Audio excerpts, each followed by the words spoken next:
on YouTube as well. And we are presented every day by the law offices of Lerner and Rowe. One call, that's all, 602-977-1900.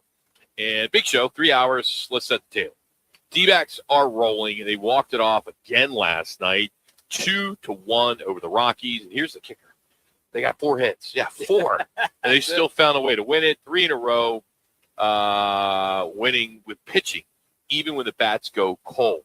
And Eddie Rodriguez was filthy, 7 shutout innings. So this hour we'll go to the guy who actually did it at the big league level for 18 years, D-backs radio analyst Tom Candiotti. He will join us to break it all down coming up at 1:30. We'll talk about the rotation, the bullpen, and can it hold up all summer long. We've got a story that's going to get this desk arguing. Yes, the desk. One is UFC, WWE, and bull riding are all coming back to Arizona. Oh, boy. The Octagon returns to the Valley for the first time in 4 years. Sounds great, right? Yeah. Huh? I don't know. Yeah. Until you find out our tax dollars What? are helping foot the bill for a company that just made $1.6 billion in a single quarter. Ooh. All right. Hour number 2, Scott Hairston, former D-back, joins us because his kid just became the home run king at Arizona State.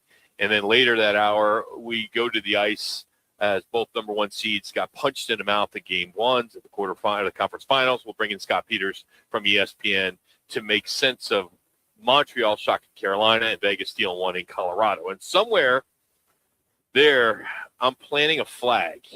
Uh-oh. The NBA is not going to like.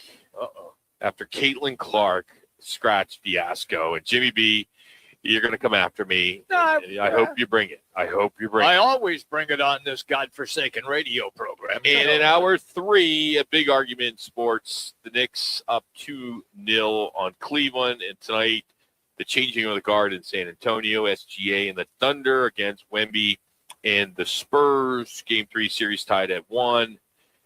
Get this. OKC is an underdog for the first time in 33 playoff games. That's an amazing stat. It really is. I mean, you have to think about that and try to figure out, well, who was the last team that they were the underdog Probably to? the Spurs. So it's amazing. 33 playoff games they have been the favorite. I mean, it just goes to show it's a heck of a run. It's a great run. Absolutely great run. I mean, the Spurs opened as a 1.5 point favorite. And if that holds, it snaps a run that dates back 2 years, all the way to Game 6 of the 24 Western Conference semis against Dallas. So that is the last time OKC took the floor in the playoffs as an underdog. And this isn't just a fun note. It's an historic company. That 33-game streak is the third longest since 1990, behind only the 2015-2016 Warriors. They did it. They had 36 straight. I can see that. And then Michael Jordan, the Bulls, they did it 34 straight from 95 to 97. So for perspective, the Thunder were underdogs just 4 times all regular season. Wow. So this series is tied 1-1. And even with the Spurs favorite tonight, the book's still like OKC to win the series. So, I don't know. It's a pretty cool, interesting topic to get into. With Vegas thinks that Wemby and the Spurs might be taking the torch. I don't know if this is like clickbait, color bait, whatever you want to call it. But Vegas just made the back-to-back champ an underdog for the first time in 2 years. I mean, it is a big story. Look, when you go back to regular season, I can see where OKC might be an underdog when SGA was out with the injuries. I could see that, but it didn't happen during those games. And it's an amazing accomplishment what Oklahoma City has done. And what is really cool about this year's NBA playoffs is that, yes, you have the number 1 city in the country in New York, and they are tops in the ratings there. No question. You have Cleveland, which is a bigger city than Oklahoma City and San Antonio. So essentially, you have 2 small market teams battling it out to be the representative in the Western Conference. Let me ask you this, along those lines, whose league is it right now? You got a back-to-back MVP with SGA, or is it already Wemby's and we're just waiting on the paperwork, right? I mean, we're just waiting on the paperwork. I think that probably is the possibility. I cannot see SGA. He's not the face of the league. He's just not. Even though he's trying, I know he is. He's more vocal. He's doing more interviews. He's doing some he's a great promos. So if you're starting a team tomorrow, SGA or Wemby? Oh, come on.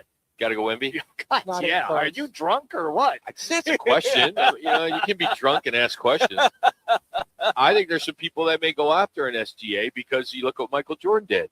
You guys like that, a Kobe Bryant. If you're starting a team, Kobe Bryant or Wemby, Michael Jordan or Wemby. I mean, I go down the list. Yeah, I know you can.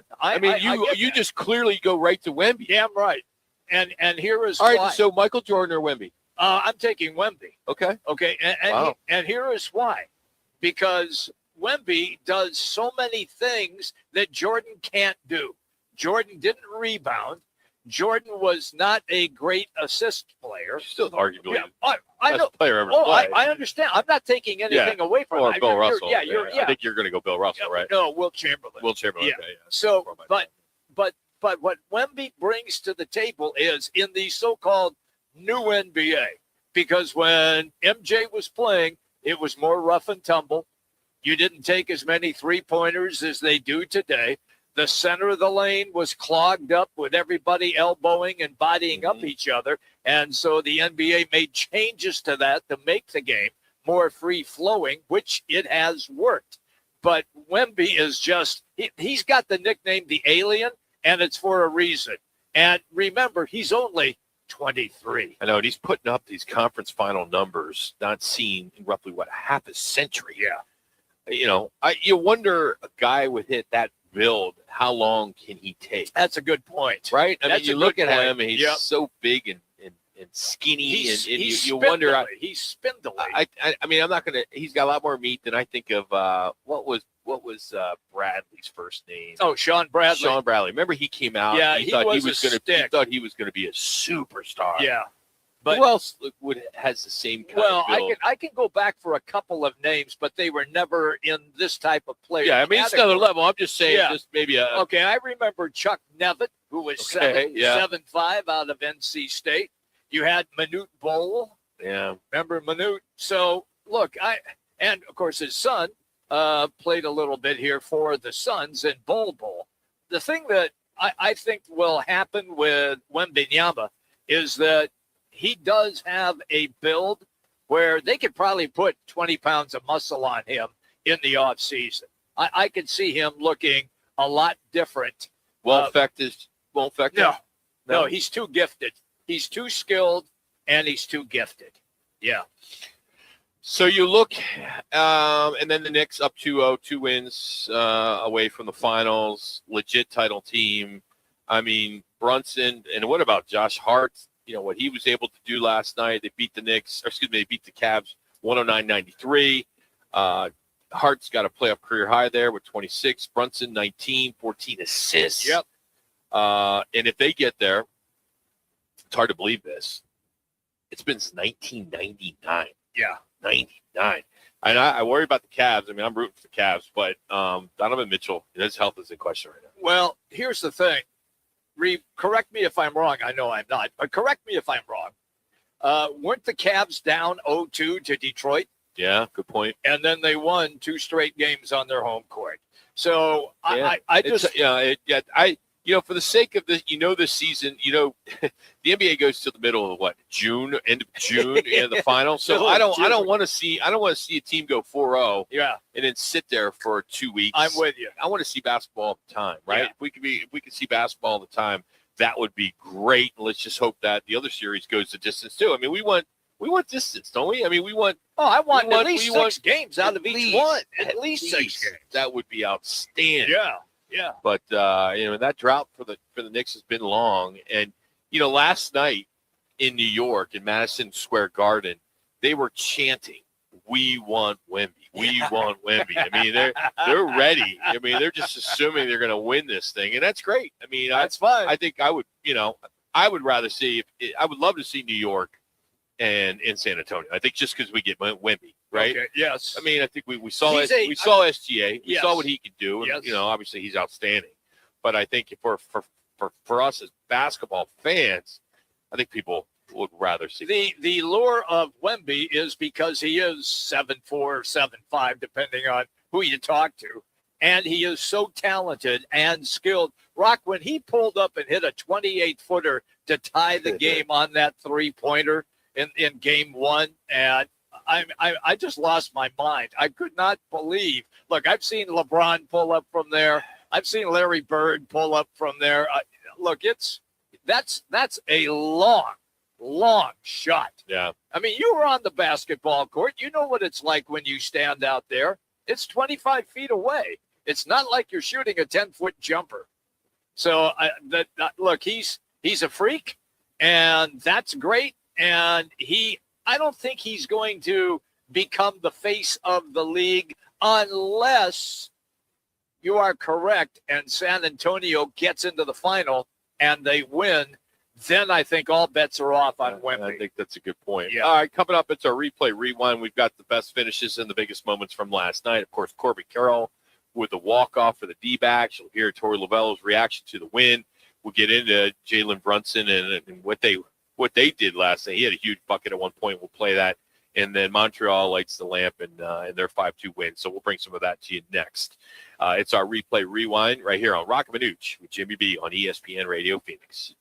Nobody does happy hour like Twin Peaks. Nobody. Whatever you're craving, we got it. Tequila cocktails, premium bourbon pours, and top shelf spirits served over ice balls that hit just right. Local craft beers and handcrafted whiskey cocktails, yep, all here. And with 5 Valley locations. And don't forget the teeth-chattering 29-degree drafts we're famous for. Pair it all with scratch kitchen bites that actually satisfy. From shareables to hearty favorites. When it comes to happy hour, Twin Peaks doesn't play. Twin Peaks eats, drinks, scenic views. You push hard. You train hard. Shouldn't your soda work just as hard? Meet Who Knew, the superfood nutrition soda packed with whole vitamins, electrolytes, and antioxidants. Only 5 grams of natural sugar. Over 2,000 5-star reviews. Voted the #1 soda for athletes. Whole food nutrition. Great taste. That's Who Knew. Go to HUNUsoda.com and use code ESPN for 10% off your first order. Who Knew Soda. Soda that's actually good for you. HUNUsoda.com. Code ESPN. I was in a wreck. I need a check. I was in a wreck. I need a check. I was in a wreck. I need a check. I'm attorney Kevin Rowe. The insurance company's job is to pay you as little as possible. Our job is to get you every dollar you deserve. Call Lerner & Rowe today and let's make them pay. Call 977-1900.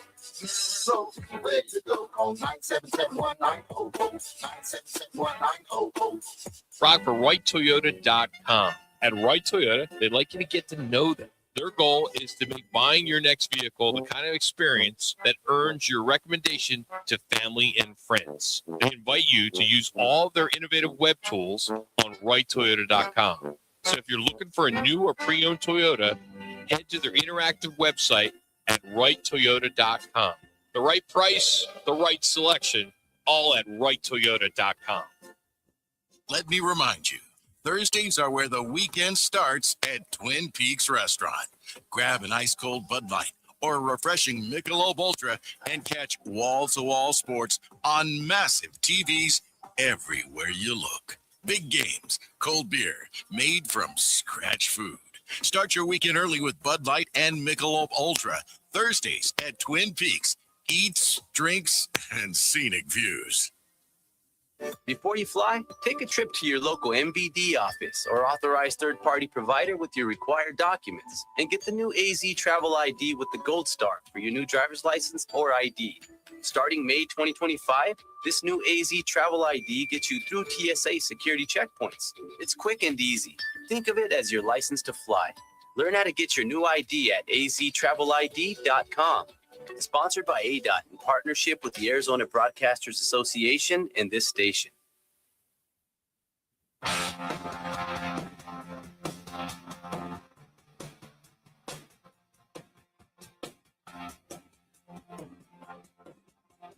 It's time for our Replay Rewind.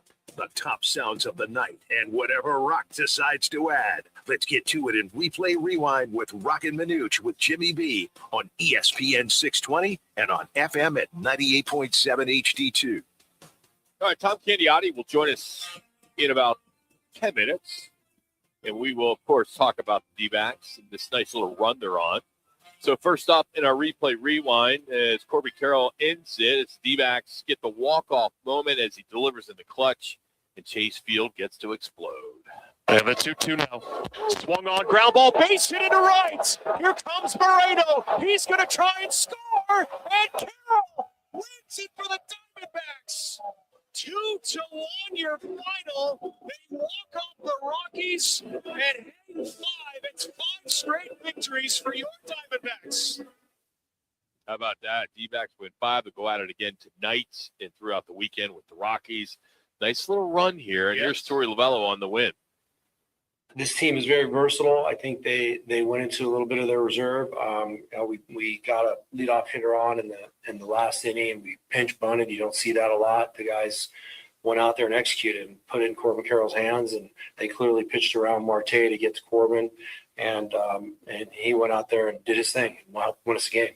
So it was a little bit of a grinding night. It didn't have a great flow to it. Didn't feel great watching in the dugout. But we really relied on Erod. Erod went out there and dialed up 7 unbelievable innings and kept us in the game and walked off the mound with a chance to win. And then, unfortunately, we just couldn't get through that 8th inning. And for me, it's Corbin who gets the base hit. It's Gabby who gets on via the walk. But Kevin Ginkel was unreal today. Kevin Ginkel came in after warming up, getting hot, and sitting down, reloaded within 2 or 3 pitches, and he came back into the game and got the 2 big outs. Pop up to Goodman was a huge out, kept it 1-1, and that's why we won this baseball game. So it's a great win. It was a fighting, grinding, chewing on rocks type of win. Chewing on rocks. I got to remember that one. Yeah, that's good. Yeah, how about that? I think we got one more Jamal on Carroll. I think he's built for situations like that. He wants to go out and be great, and that's what I told him before they at bat. I said, "Go be great, man. This is what it's all about." And he was awesome. Once again, 100 with a slider and a changeup. He stays on some breaking balls. I felt like one of the breaking balls that he fouled back, he was right on. I think it might have been the 2-1 breaking ball, and he was timed up to it. So I knew that there was a chance he could unload on it, and he found a hole. It's great. It was a great swing. It's a 104-mile-an-hour line drive ground ball. So he wants to be in that situation, and he's healthy and he's fine. We just made that conscious decision yesterday to give him a little bit of rest and a little bit of recovery. After he got beamed at third base, and the ball took off like a rocket into left field, and then he scores. And it was look. I'm glad he's okay. I'm glad there wasn't any concussion factor. Mm-hmm. And Torey Lovello was correct. They just gave him the day off because of that. And he's good to go, obviously. Tonight, you get Soroka on the mound this evening. He's got a 4.00 ERA. He's had a couple of really good outings, got scuffed up a little bit the last time out. So I'm looking for a solid performance by him tonight. Let's hope so. Tom Candiotti can talk to us about that coming up here in a little bit. All right, so our attention to hockey in the NHL playoffs. Steve Peters is going to join us. He's with ESPN. He's formerly of the Yotes. He'll join us at about 2:30, and we'll break down both of these series that are going on. But here's for you Canadian fans, one of the goals as they roll to a 5-2 win. Four skaters aside. It's Carrier for Montreal. Moving it all over the shot. Score! The Canadians take the lead. Filled it all. Lead in front of Anderson. You look at this series, and you know Carolina's been sitting there. They hadn't lost one game going in, and you're like, okay, maybe were they too rested? I could buy that. They didn't have their legs. I mean, Montreal had, they've now beaten Tampa Bay in the first round. They knocked off Buffalo in a 7-game grind in the second round, and here they are. They get a Carolina team that's just sitting there, and they take care of business with the big win. So they walked into 6-2 or 5-2? I think it's 5-2.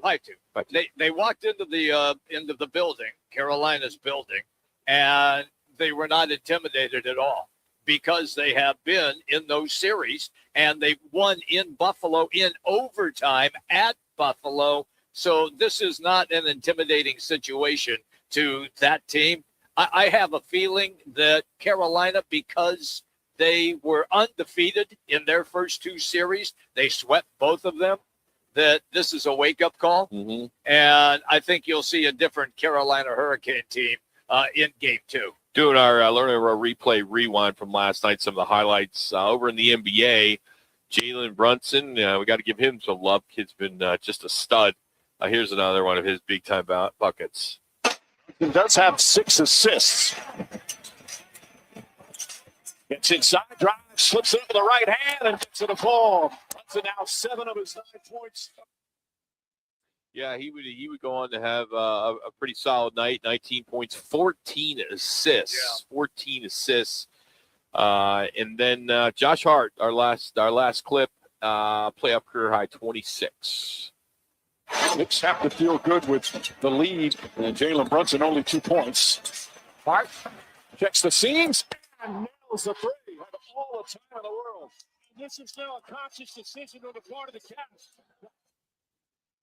Yeah, they made a conscious decision to try to run at Brunson and try to get the ball out of his hands. So they left Hart open from time to time, and he answered the call every time by putting up those numbers. The thing that I found interesting, we always talk about when an NBA game is being played, it's always a game of runs. So we saw what in Game 1, it was 44-11 in the fourth quarter when New York came back and then won that game in overtime. In last night's game in the third quarter, the Knicks went on an 18-0 run and blew the game wide open. Cleveland never recovered.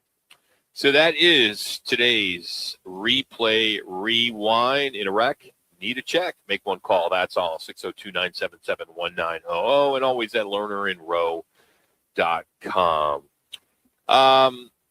The sad and the stunning news yesterday out of the racing world when we lost Kyle Busch at the age of 41. Today, we're learning more about how serious things were in his final days.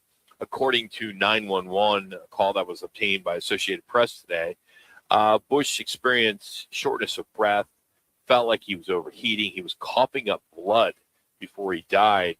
And, you know, on that emergency call, which was placed around, I think, in the afternoon, like 5:30 Eastern, the caller urgently requested an ambulance to the training facility, telling dispatch that he had an individual, shortness of breath, very hot, who thought he was going to pass out. He was coughing up some blood. He was lying on the bathroom floor inside the complex, and he was still awake at the time. And just sad to start to hear all these news and in his news, and all you knew was just a severe illness is what you had heard when you had heard that he was not going to participate in the Coca-Cola 600 in Charlotte. Wow, it's two-time Cup Series champion. You can go on, and this is a tough one. This is a real tough one for a lot of people. It's crushing. I watched some of the ESPN guys. They had tears in their eyes talking about it. Not supposed to happen when you're 41. Just not. You're supposed to grow old. And I'm still confused because we still don't know exactly what the cause of death is. I'm sure that in the coming days it'll be announced. But here's a guy who he was a guy who lived life to the fullest. Yeah. He really did. He took advantage of all of the things that were available to him and enjoyed his life. Has a lovely family, and now the 2 kids are without their dad. You know, does the race still go on? Yes. Yeah. Yeah. I know the CEO of NASCAR, I don't know his name, but I know he's going to speak today at a press conference in Charlotte. Yeah. And I'm sure they're going to do something. Well, in the hockey game last night, they honored him. Did they really? They did before the game, before they dropped the puck. Okay, in Carolina. Yeah, in Carolina. They will have, I'm sure, some sort of celebration of life for him at the track But no, you don't cancel the race. As for his wife, his son, I think he has a daughter too, I believe. Yeah. So, the entire NASCAR family. It's just, NASCAR is a fun sport. I know a lot of people aren't really big into NASCAR. I was really big into it. When we were on another station, we carried NASCAR. Okay. And I was fortunate enough to be part of MRN radio and do some work with NASCAR and go back to Charlotte, Daytona, and things of that sort. Be part of it. It's a great culture. It's a fun culture. It's a no nonsense culture. Yep. When it comes to the fan base, and they like to have a good time, laid back. Drink their Busch Light, just have some fun. Yeah, and that's true. very simple. And boy, they just love their drivers, and they love following they're very loyal to the brands. Yes. That these drivers support and they're sponsored by. But I got really into it for a while, and I was really unfortunate then that there's really not a lot of NASCAR talk on any of the sports radio stations here in the market. And, the station's defunct now when we were on another station, and I'm surprised you just some of this no one's picked it up. No one's picked up the broadcasts. If they are, then I missed it, or it's not being promoted. Fox Sports 1 usually. I'm talking radio. Well, the radio. radio. They used to be television on radio definitely, here. but Yeah. radio. Yeah. I mean, I would listen to it. And, Yeah. I mean, when I've been to so many NASCAR races, and I've been to Bristol, I've been to Daytona, Yep. I've been to Pocono, and I've been to Charlotte. The Charlotte 600. I'm sorry, I'll never go to that again.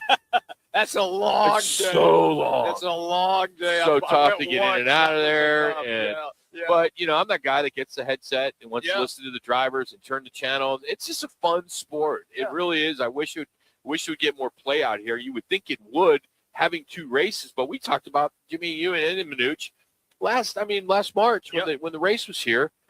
There was no buzz. There was no buzz. I And know. maybe there was in Avondale. And didn't you go? Yeah, that's what I was going to say. I'm newer to the fandom, but for the last 2 years, me and my twin brother have been huge NASCAR fans. I watch every single race every Sunday.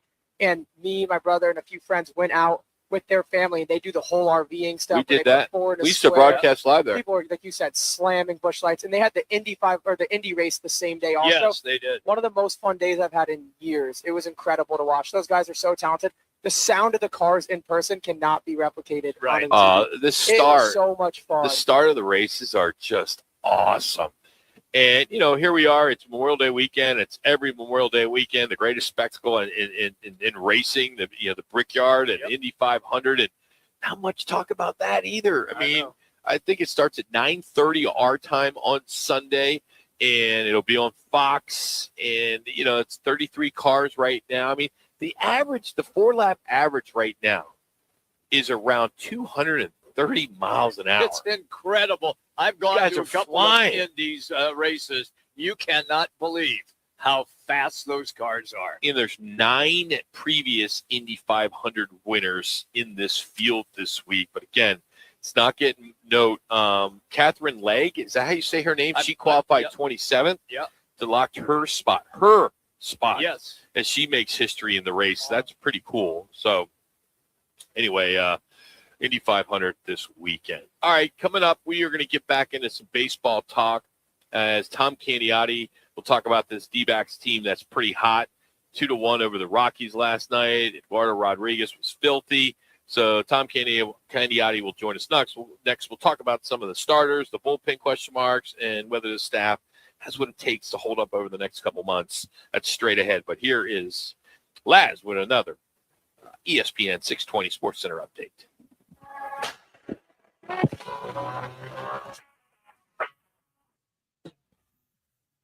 It's now time for your Roc and Manuch with Jimmy B's ESPN 620 Sports Center update. On that, Lazarus. The D-backs kept their hot streak rolling last night, beating the Rockies 2-1 at Chase Field behind a walk-off single from Corbin Carroll. Arizona has now won 5 straight games as they look to keep the momentum going tonight in Game 2 of the 3-game set against Colorado. Michael Soroka will get the start for the Snakes with first pitch set for 6:40 p.m. And you can catch all the action on 98.7 FM, also streaming live on the Arizona Sports app. Memorial Day weekend belongs at Twin Peaks. It's red, white, and brew featuring ice cold Michelob Ultra, Bud Light drafts and buckets, Red Bull vodka specials, and the Tunnel to Towers Give 5, Get 5 offer. Add in wall-to-wall sports with UFC, boxing, NBA playoffs, and the coldest beer in town. You've got the ultimate game day destination. Twin Peaks, eats, drinks, scenic views, and game day done right. Powered by Bud Light and Michelob Ultra. Now open in North Scottsdale, it's the Orangedale Lounge. ODs, right off Thompson Peak and Bell, next to Bash's. Your new favorite dive bar has arrived. Cold drafts, chill vibes, always affordable prices, and the OD Mug Club, a one-of-a-kind membership you won't find anywhere else. No frills, just great people, ice-cold drinks, and a bar that feels like it's always been there. Follow at OD Scottsdale and get the scoop at orangedalelounge.com. Orangedale Lounge. Dive in and drink up. When it comes to your roof, you don't want to mess around. And Arizona homeowners and business owners have known that for over a decade. State 48 Roofing is Arizona's #1 referred roofer. Residential, commercial, they do it all. And they've been doing it right here in the Valley for over 10 years. Protect your home, protect your business. And hey, keep your roof sexy with State 48 Roofing. Visit state48roofing.com. Or call 480-268-4509. State 48 Roofing, Arizona's most trusted roof. Arizona's headquarters for Toyotas is Wright Toyota. Hey, Rock, for my friends at Wright Toyota in Scottsdale. You will always find the right deal at Wright Toyota. Wright Toyota has been driving Arizona's home for years with their amazing service, pricing, and great selections. I encourage you to discover the difference at Wright Toyota. Make the right choice, Wright Toyota, just off the 101 on Frank Lloyd Wright Boulevard, and always online at wrighttoyota.com. The right price, the right selection. Check out wrighttoyota.com. Join the team at All City Towing, Arizona's largest towing company and leader in roadside service. We're hiring dispatchers, call takers, lot attendants, drivers, and customer service pros ready to grow with us. You'll enjoy state-of-the-art equipment, consistent schedules, full health benefits, a strong 401k match, employer life insurance, and a monthly fuel allowance. Take your career to the next level. Apply today at allcitytowing.com. All City Towing, where your future is always moving forward.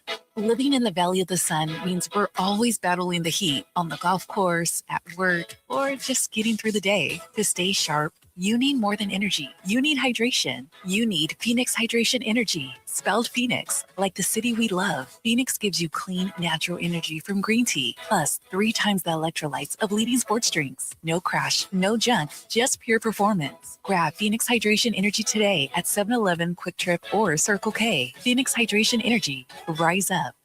Hi, I'm John Erickson Tata, and you're invited to the 12th annual Walk with Enoch, a fun-filled event led by my friend Enoch, a 14-year-old boy who lives with autism.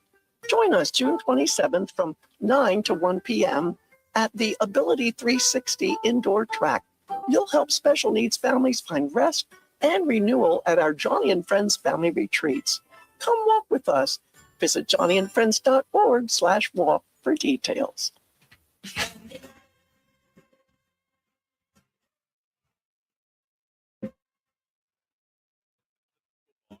Well, he sees it. It's in the middle of the plate at one point, and then see you later. Candyman. The Candyman can. Candiotti just continues to throw slower and slower every inning. Gravity's going to take over pretty soon. The ball's not going to make it to home plate. And here's strike 3. Good morning, good afternoon, and good night. The Candyman can. All right, how about this? D-back teams are quietly putting together a nice little run as they did it again last night. Not the way you draw it up, but 2-1 over the Rockies. Only 4 hits, and Eduardo Rodriguez was outstanding. 7 innings, 0 runs, 4 hits, 1 walk, 4 Ks on 99 pitches. Tom Candiotti joins us. What's up, Candy Man? How you doing, buddy? What's happening? Oh, man, I'm doing great. How's everything going over there? Doing good. I got to ask before we get started. You know, last night watching the broadcast, and they went in to see you and your team there. And how big is that lounge chair that you do the show with?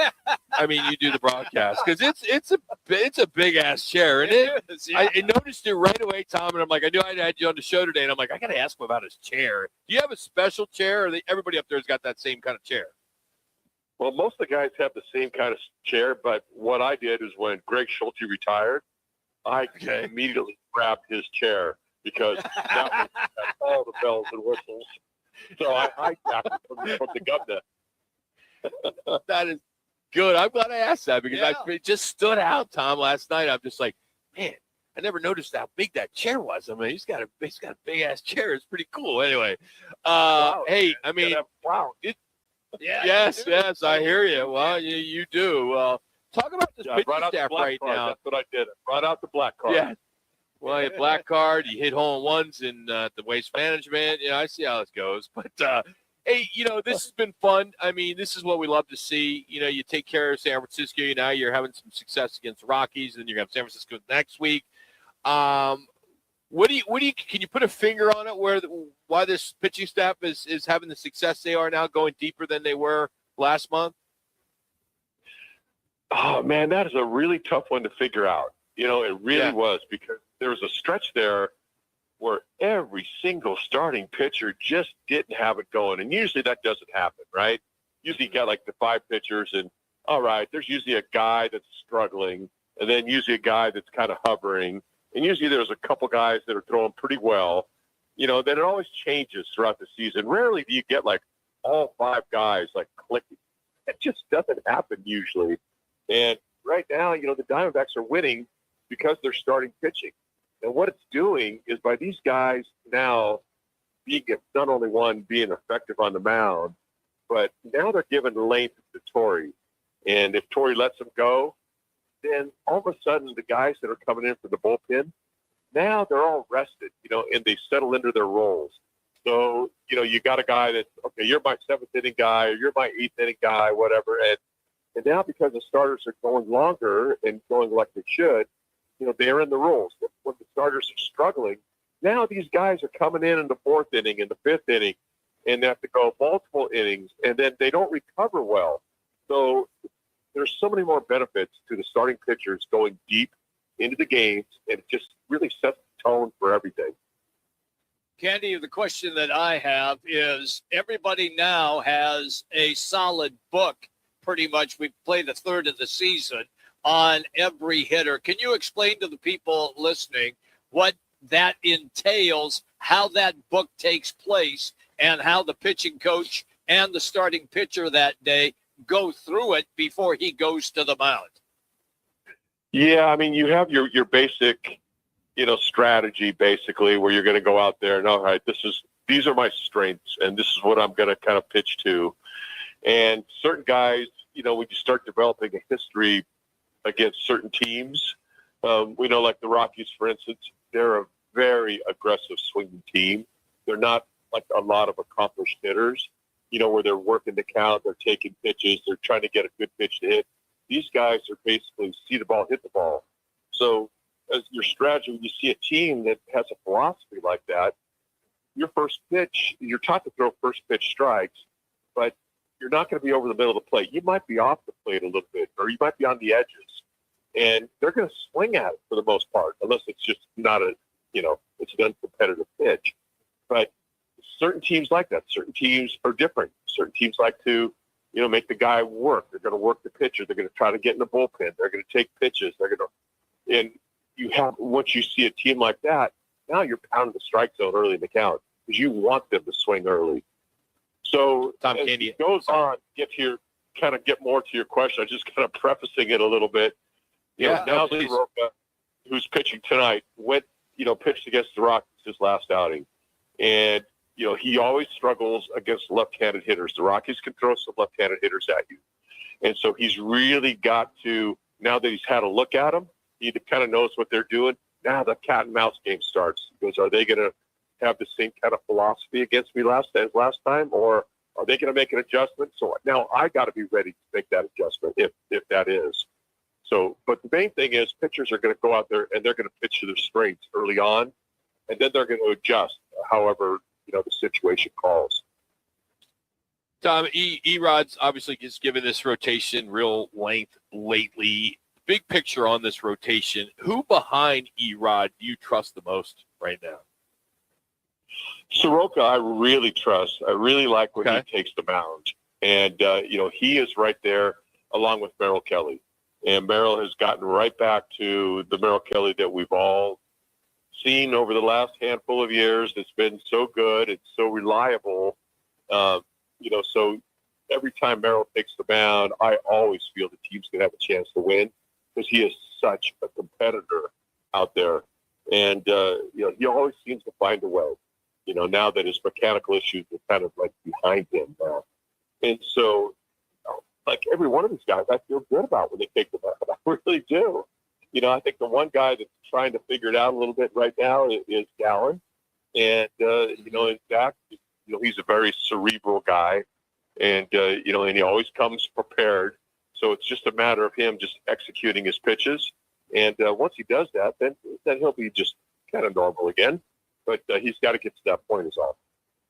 All right, take me to the hitters then, because we have seen Ketel Marte all of a sudden finally start to find himself. I want you to explain how that has happened, and also as well as Corbin Carroll.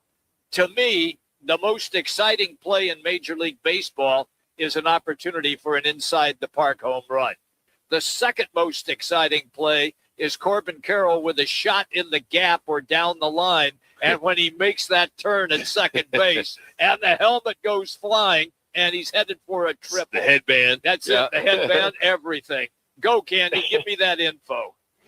Okay, so I'm trying to write down all the questions that were in that question. Yeah, there's like 7 there, Tom. 7. I think with Ketel, we've been seeing this for a while because he's been hitting so many balls about 95 plus off the bat. The exit velocity has been there. He's really hit in a lot of bad luck. There's been a lot of line drives that are caught. The only thing that he hadn't done is gotten his launch angle right. And now that his launch angle is a little bit better, you're going to start seeing balls fly out. And so that's a good thing to see. But he's been seeing the ball well. He's been hitting the ball well. But unfortunately, just hasn't been up in the air as much as he probably liked. With Corbin Carroll, you saw it coming when he started to be patient at the plate, when he started drawing the walks. And that road trip, the last road trip that we had, I think he had something like, I don't know, it was a bunch of walks, like 8 walks or something like that. It was coming around for him. And you're going to get better pitches to hit. You're not putting the ball in play because, all these guys, they have such good, hand-eye coordination that they can hit a ball that's off the plate, and they can hit it well. But they're so disciplined now in their teaching, and the strike zone has become so, just so to the point where everyone knows the strike zone. The umpires they're not going to give pitches off the plate because they're trying to, get their good grades also because they're being monitored. So the strike zone is shrunk. And so now you don't have to chase those balls. You don't have to hit those balls off the plate, even though they can. And that's one of the things with Corbin. So now that he's getting pitches that are in the strike zone, now he's starting to see the ball, and you can see his confidence growing big time. He's Tom Candiotti joining us here on Roc and Manuch. I'm trying to remember. He's got 10 questions, so we're just going to trump his questions. No, I don't get a lot of time on this show, Tom, so I got to maximize. I got you. Hey, Tom, in some numbers that kind of jump off the page is the D-backs lead the entire league in strikeouts. I think 357, I think I saw on there, which is dead last in all baseball, but they rank 23rd in home runs. But they're 26-23, and they're winning right now.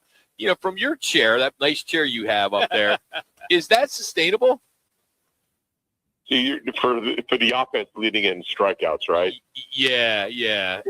So they, that was a tough one because they went through a really bad spell where they were punching out all the time, and they were swinging. They were like such an aggressive swinging team, really as a whole. Gurriel was coming back, and he was swinging at everything. Corbin was trying to go through a spring training that he basically missed, and he's going through it. He's swinging at everything. Perdomo hasn't quite figured it out yet, but I think he's going to come around from what we've seen, because he takes pitches. And when you start taking pitches, then you're going to start getting good pitches to hit. So we're hoping he's the next guy because, Tells where we need him to be. Corbin is where we need him to be. Perdomo is a big, he's a big outlier. We really need him to get back to not the form that he was in last year, but that was a top 5 MVP, but somewhere in that vicinity. And so striking out, I think you're going to see a lot less of the strikeouts moving forward, because there was an awful lot of them there for like about a 3-week period or so where it was just late. All right, Tom, before we let you go, you pitched in the league for a long time. You watch this team every night in that unbelievable chair of yours.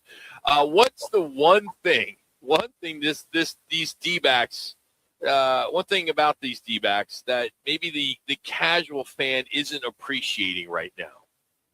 Something that maybe they're not appreciating right now that we're not seeing every day like you may.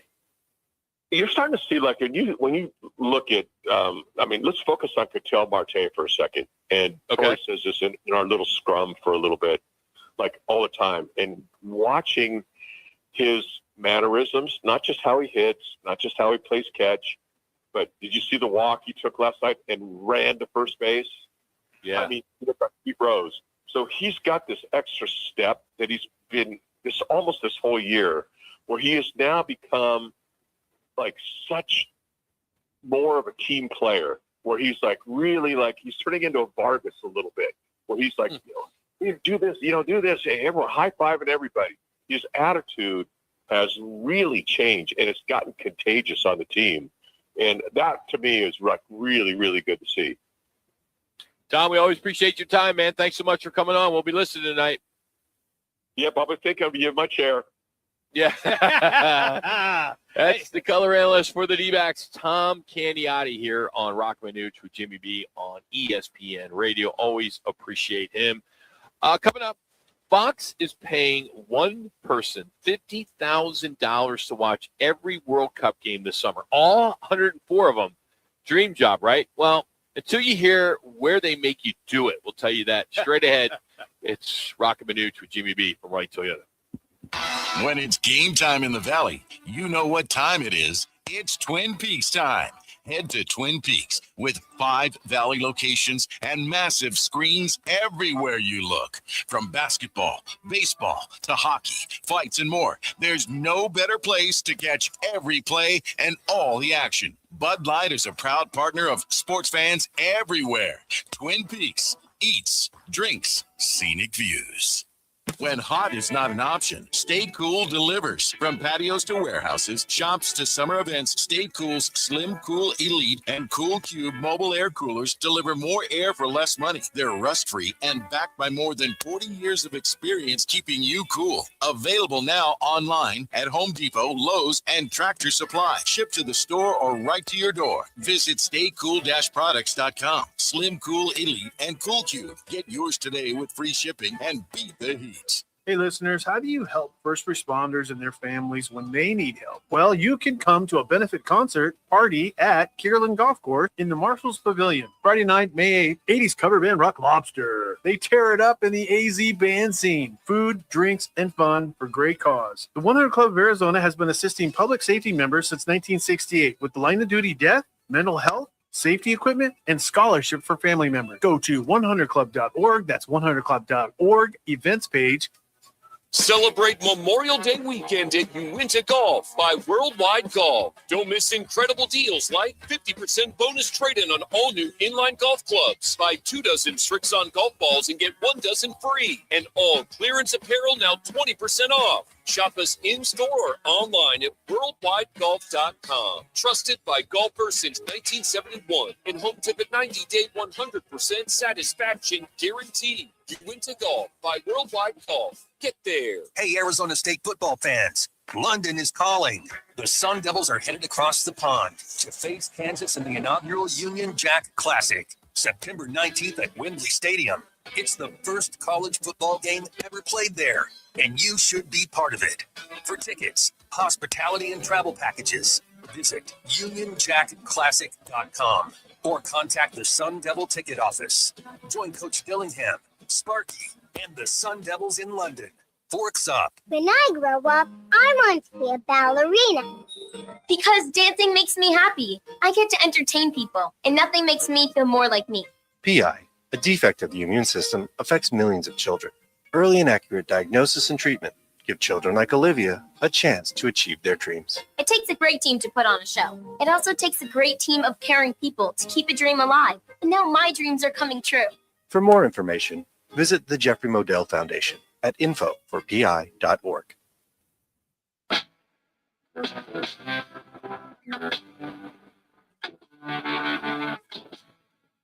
It's Friday, and the guys are live from Wright Toyota. Right on the corner, right on the price. Wright Toyota, located at 77th Street and Frank Lloyd Wright Boulevard in Scottsdale. Now back to the guys on ESPN 620.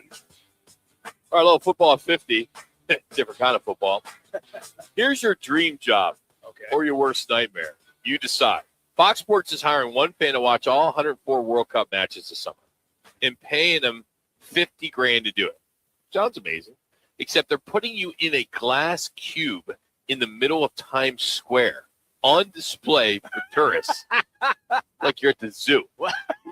And you got to post on social media the entire team, or entire time, 39 straight days. So is this the best gig on the planet or a paid sentence? My only question is, what do you do if you got to hit the bathroom? Well, you go for it. But, so here's more on it, okay? So it's Fox Sports, Fox One, and Indeed. They're running this nationwide search for Chief World Cup Watcher. Now, you get $50,000 to watch all 104 matches. It's over 39 days, June 11th through July 19th, streamed on 4K. Job is done from what they're calling a custom-built dream viewing space, which is a glass cube in the middle of Times Square, as I mentioned. Okay. The gig isn't just watching. This fan has to post social media content throughout the game, capturing reaction every minute. Whoa. Yeah, and you can apply on Indeed.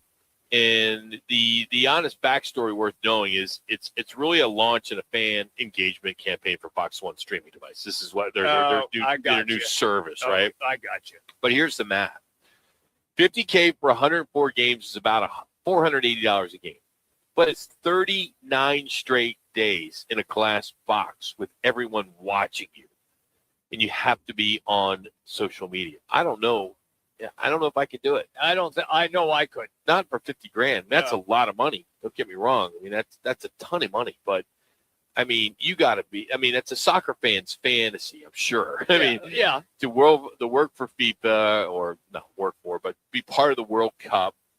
But what a marketing stunt for Fox! It's brilliant. It is. It's absolute brilliant. And I mean, so if $50,000's not the number, what would the number be? Does it take? Will it take six figures for 39 days? Yes. Again, the games aren't on all the time. No, so it's not like you're sitting there 24/7. Right, so you don't have to be in the cage there. Well, there's no games. There's no matches. You get a hotel room to sleep in. You sleep with? Yeah, I mean, I don't want to sleep in the box. You're not. But there's no matches in the middle of the night. Yeah, I know. Yeah. So I mean, they would think, okay, now that makes it a little easier. Now, for a person like me who's just a dumbass when it comes to technology, I would fail. You don't even know what Indeed is, so you don't need to worry about it. So, Congo, is it Congo, the national team? Well, yeah, they got a major hurdle getting to the World Cup, as the World Cup task force told ESPN that Congo must keep its team in strict 21-day bubble in Belgium where they're training, or they'll have the risk of losing the ability to join the U.S. because of the Ebola outbreak there. I mean, it's a rare strain. It's killed more than 130 people. There's about 600 other suspected cases. It's a pretty big deal. Yeah. I mean, for U.S. to ban entry, that's gigantic. It's a highly contagious disease, and it can spread extremely easily. And so that's why they are taking extra precaution with that team, and rightfully so. A big one for Valley Sports Scene. There's a money fight baked into this one, as a company called TKO Group Holdings, parent company of UFC, WWE, and the PBR bull riding. They cut a deal with the Arizona Sports and Events Alliance to bring 7 of their biggest events to our state in the next 3 years. So that's UFC cards, fight cards, WWE, the bull riding, some boxing. But here's the kicker for us. UFC hasn't run a show here since May of 2022. It's been a while. Okay. But, the service sounds good. Fights in their own backyard, hotel, economic impact, all this kind of stuff. But there are some people that are not real keen on it because it's being paid by us, the taxpayers. What? Wait a minute. What? Yeah. You mean you're just not buying a ticket? There's more to it?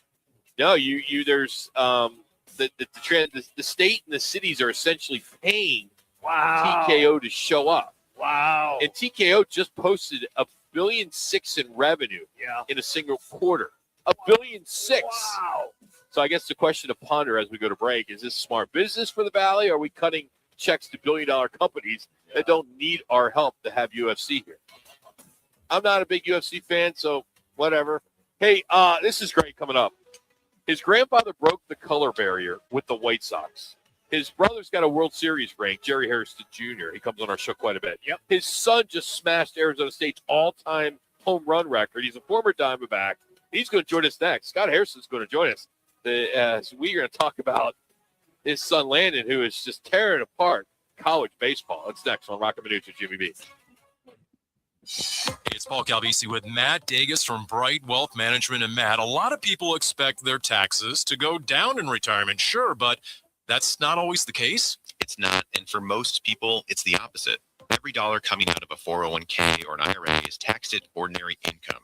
Now you add in Social Security, required distributions, and you've got a serious tax problem. And worse, people don't see it coming. Not until it's too late to do much about it. The window to reduce your lifetime tax bill is before retirement or early in it. After that, your options are limited. All right, so what's the move then? Roth conversions, smart planning, bracket management, real strategies that actually reduce what you owe, but you need a plan, not guesswork. And Bright Wealth puts that all together? That's exactly what we do. Call 844-726-9116 for a complimentary tax review. Call now, 844-726-9116 or brightwm.com. Investment advisory services offered through Foundations Investment Advisors, LLC, an SEC-registered investment advisor. The content provided is for educational purposes only. You know who's here for those who build America? Ford. For those who believe giving everything we've got today will pay off tomorrow, well, Ford believes if that's who you are, then you should pay what Ford employees pay. American value for American values. Paul Calvisi here. Hey, the Memorial Day sales event is here at our Desert Ford dealers. Again, we pay what Ford employees pay, and we're talking across a full lineup of Ford trucks and SUVs, like that 2026 Ford F-150. Remember, Ford is the #1 selling truck brand in Arizona. And right now, during the Memorial Day sales event, get employee pricing plus $1,000 cash back. That's on a 2026 Ford F-150 and Ford Explorer and 2025 Ford Maverick and Bronco. Employee pricing plus $1,000 cash back during the Ford Memorial Day sales event at buyfordnow.com. Based on S&P Global Mobility, retail U.S. new vehicle registrations for the truck vehicle type CYTD October 2025. Fight fans, Twin Peaks is your headquarters. Catch the greatest fight night action all month long, including premium matchups and wall-to-wall sports with no bad seat in the house.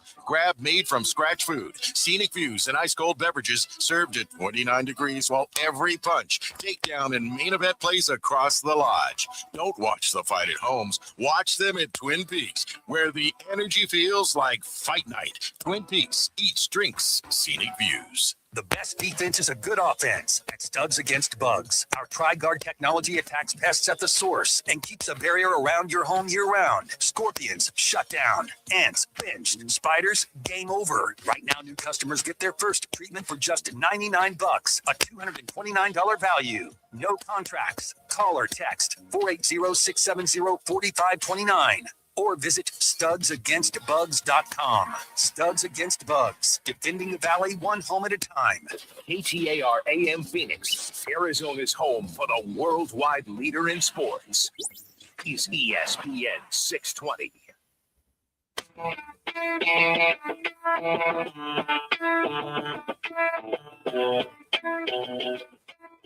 Oh boy.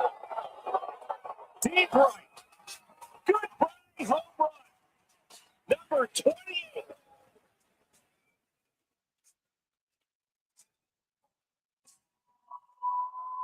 And 7 2-1, Sun Devils.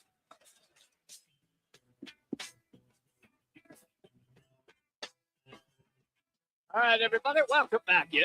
Roc and Manuch, Jimmy B. We're hanging out today. Right, Toyota, we are right here in the showroom, and we are having a great time because the guys and gals are busy. All right, if you follow Sun Devil baseball, you already know the name Landon Hairston.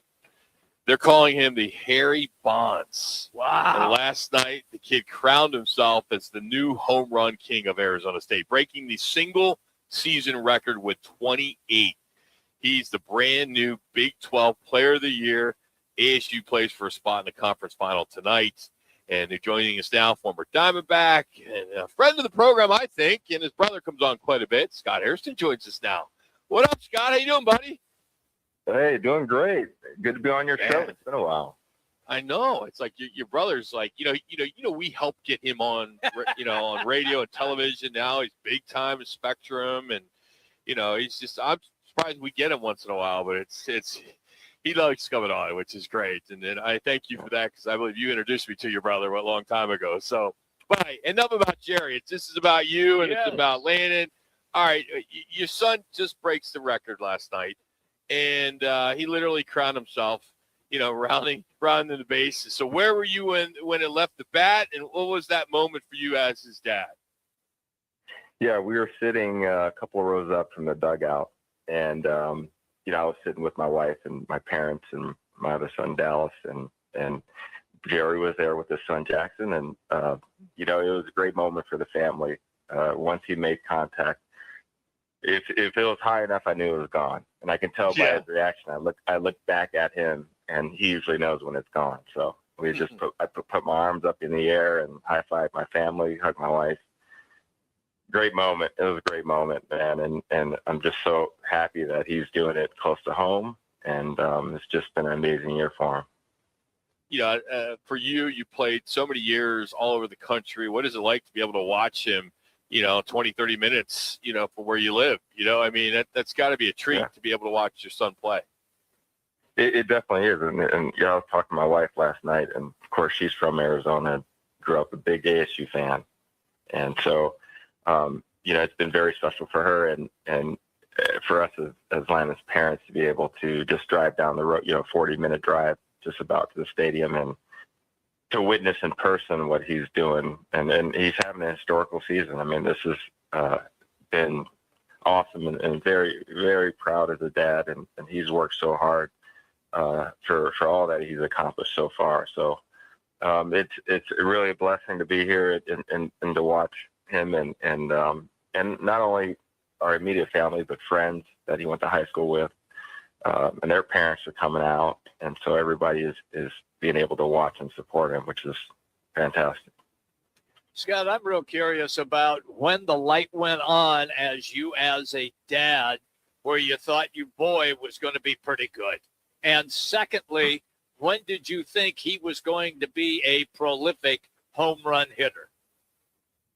Well, honestly, when he was a little boy, around 7 or 8 years old, I knew with his hand-eye coordination and the way he swung the bat, he's always been somewhat of a natural, and he's always loved baseball, and he always held the bat in his hand, and as he got older, I had a really good feeling that he was going to be something special. And so, and to answer your second question, as you guys know, if you followed ASU last year, Landon, of course, had a really good freshman year, but, he kind of dipped into his power a little bit.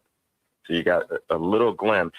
And, I think he definitely got stronger this year versus last year. But I think it was more of this year, he's really, really down in his swing. His swing, he's getting a lot of backspin pull side.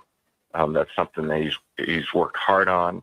And the thing about Landon, and everybody knows him personally, is when he gets in the cage here, he's locked in. His focus is really, really high, and he really wants to do well and maximize his talent. And I just think he's done just a tremendous job. And of course, Willie Bloomquist and Jason Ellison and those guys over at ASU has also helped him tremendously. And, I think he's just surrounded by a coaching staff that is proven to develop players, and we're just happy that he's there. So I'm assuming your brother Jerry takes all the credit, right? I mean, it's all about Jerry in the offseason, right? Well, it's Landon, not you. Yeah. Well, Jared's going to take some credit. But absolutely. No, actually, to mention Jerry has actually been a really good help for Landon. Somebody other than Dad, can call his uncle and ask for advice.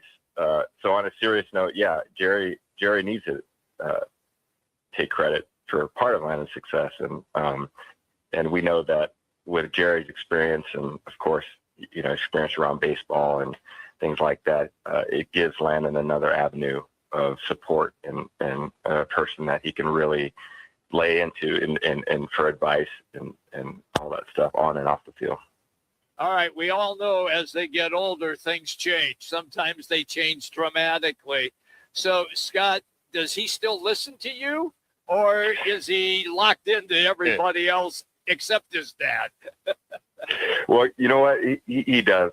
I think, actually, surprisingly, he's been listening to me more the last few years. Nice. I think every kid, late in high school, they start kind of trying to be on their own and do things their way and things like that. But once he got into college, and of course, there's certain things in baseball, the game got harder and pitchers were hitting their spots more, and then the stuff was better. So we've had quite a few hitting conversations the last few years, and we did a lot of work together over the summer and then this fall. And he's really taken off. He's locked in, and he's showing everybody his capabilities. I think that's something as a dad, I knew he always had that in him. I wasn't sure when it was going to pop, but it's happened this year, and it's really nice to see. And Landon, of course, what you guys are seeing is the result of his hard work and dedication to the game. And so as a dad, of course, I'm very proud, and the rest of the family and friends are too. Scott Hairston joining us here, Roc and Manuch with Jimmy B on ESPN Radio Phoenix. And, you come from maybe the deepest bloodline in baseball, your grandfather, your dad, your brother, of course, Jerry, yourself. How much pressure you think has been put on him, and if he has pressure, or you think he's been able to handle all that? Well, most definitely there's pressure. There's always going to be pressure, just given the family lineage he's a part of. And that's something that was discussed throughout the years. Okay. My wife and I prepared him, and Jerry as well, my dad and others around him. We prepared him for this, just so it wouldn't be a surprise. Now, as he's progressing into his career, of course, I mean, he's the one that is going out and playing. We're not standing in the batter's box with him. So I've always said, hey, this is your career, this is your path, but know that, the men that surrounded you growing up that had the experience, you can always come to for advice. And, but yeah, there is going to be pressures, and we've advised him how to handle that. And honestly, I can say he's doing a great job in that category. And I think he's learned to thrive under pressure, and it's something that, due to experience, he's getting better at. So I've never been collegiately in his position before, like he's doing now. I mean, he made history last night, hitting 28 home runs. So again, as the season progresses, of course, his mind is set on trying to get to the College World Series. And he even said in an interview last night, he said it was nice to get 28, but focus right now is helping the team win. So I think his mind's in the right spot. I agree with you 100%. The thing that I wanted to follow up on with what you just spoke about there, are you the person who handles all of the baseball scouts that come along? Do you try to shield him from not having to deal with that? Or if it's people that you're real familiar with, then you take a different tone?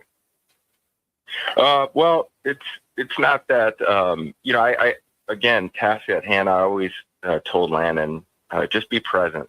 Right now, there's going to be a lot of stuff thrown at you. People talking about the draft next year, and the possibilities of him talking to scouts.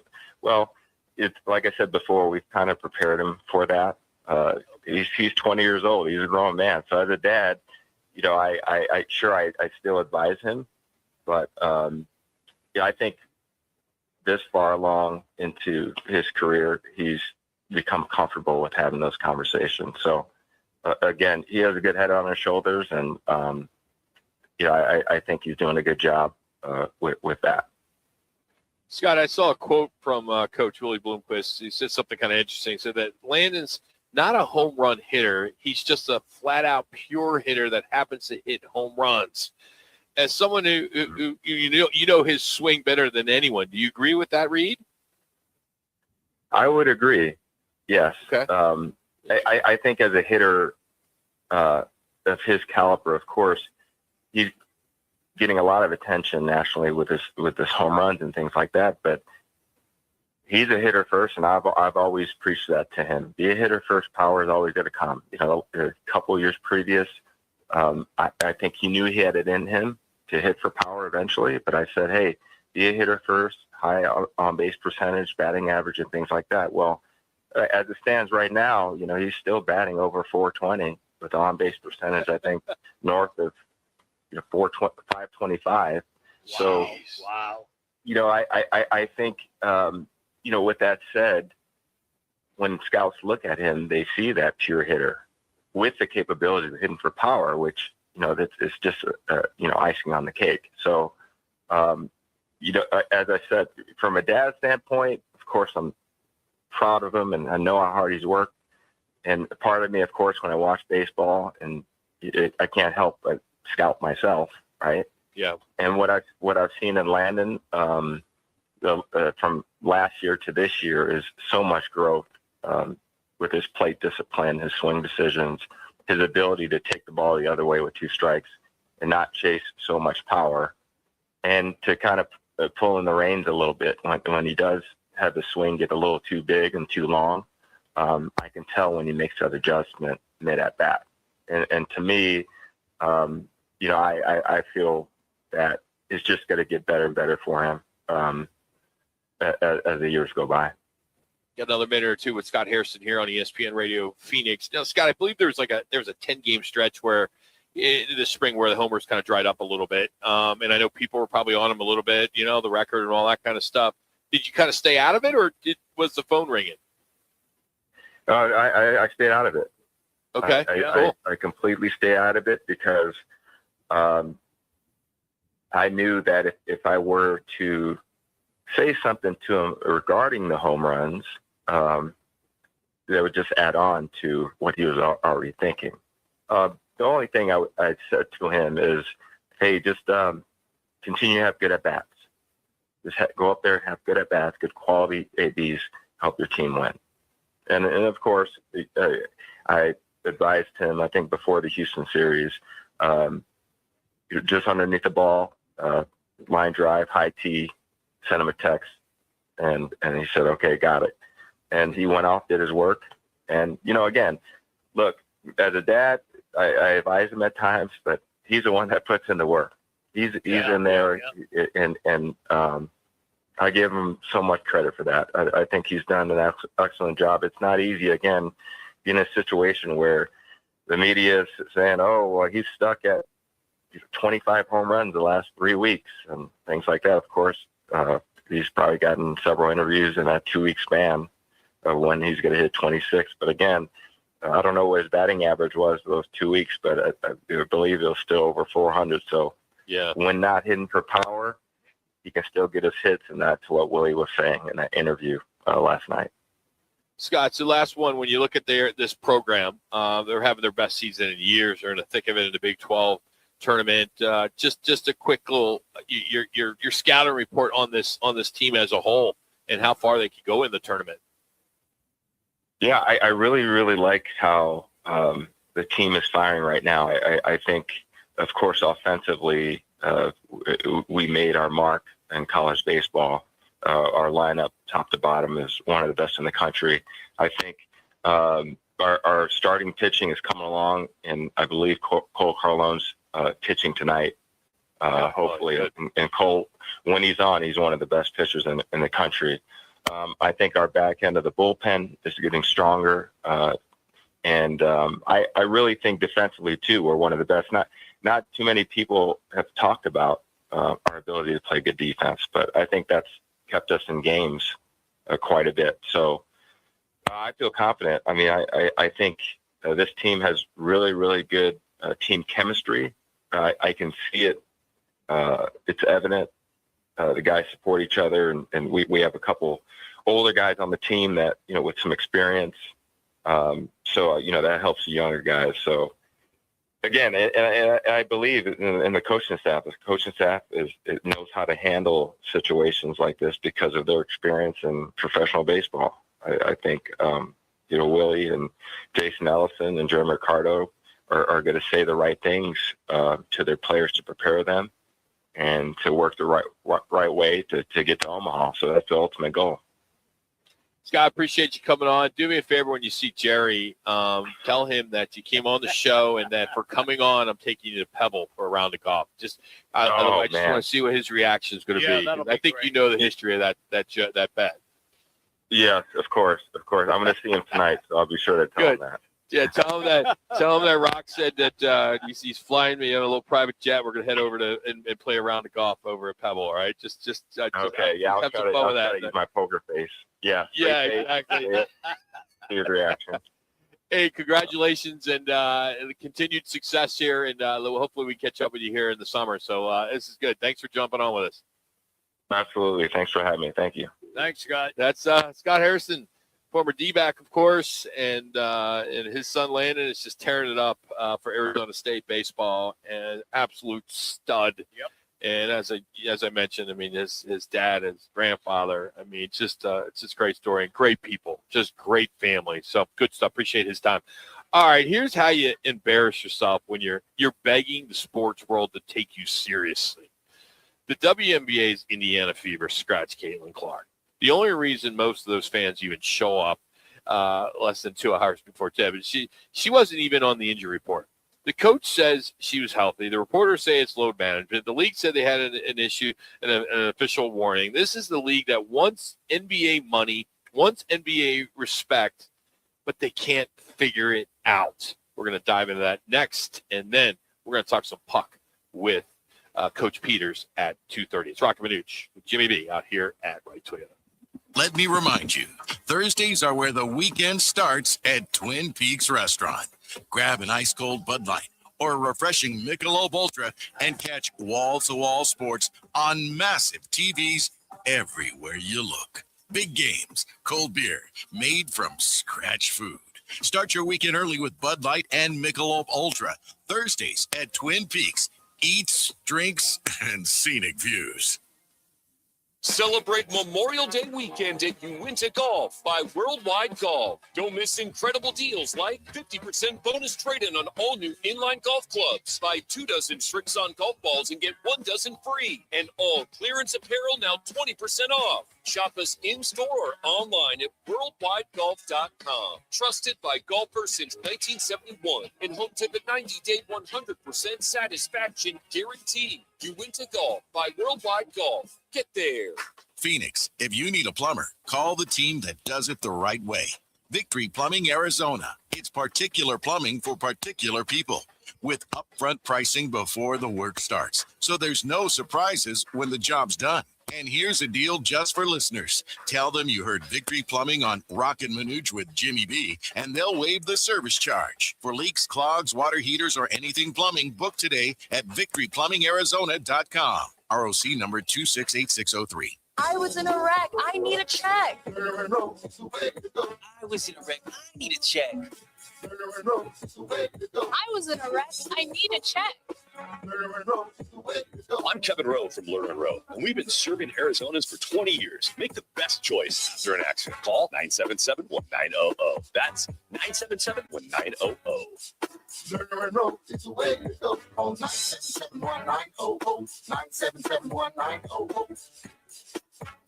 Bigger fields, bigger events, bigger experiences. Arizona Athletic Grounds. Arizona Athletic Grounds is a 275-acre sports and entertainment destination for athletes, fans, and families. Located in Mesa, AAG is one of the largest multi-sport complexes in the country, with over 475,000 square feet indoors and more than 150 fields and courts. From tournaments to training to cheer, dance, concerts, and corporate events, the Grounds does it all. Learn more at azgrounds.com. Living and having fun in the hot summer sun can turn deadly when mixed with stimulants. Stimulant drugs raise body temperature, impair the brain's ability to regulate heat, and makes it harder for the heart to cope with extreme heat.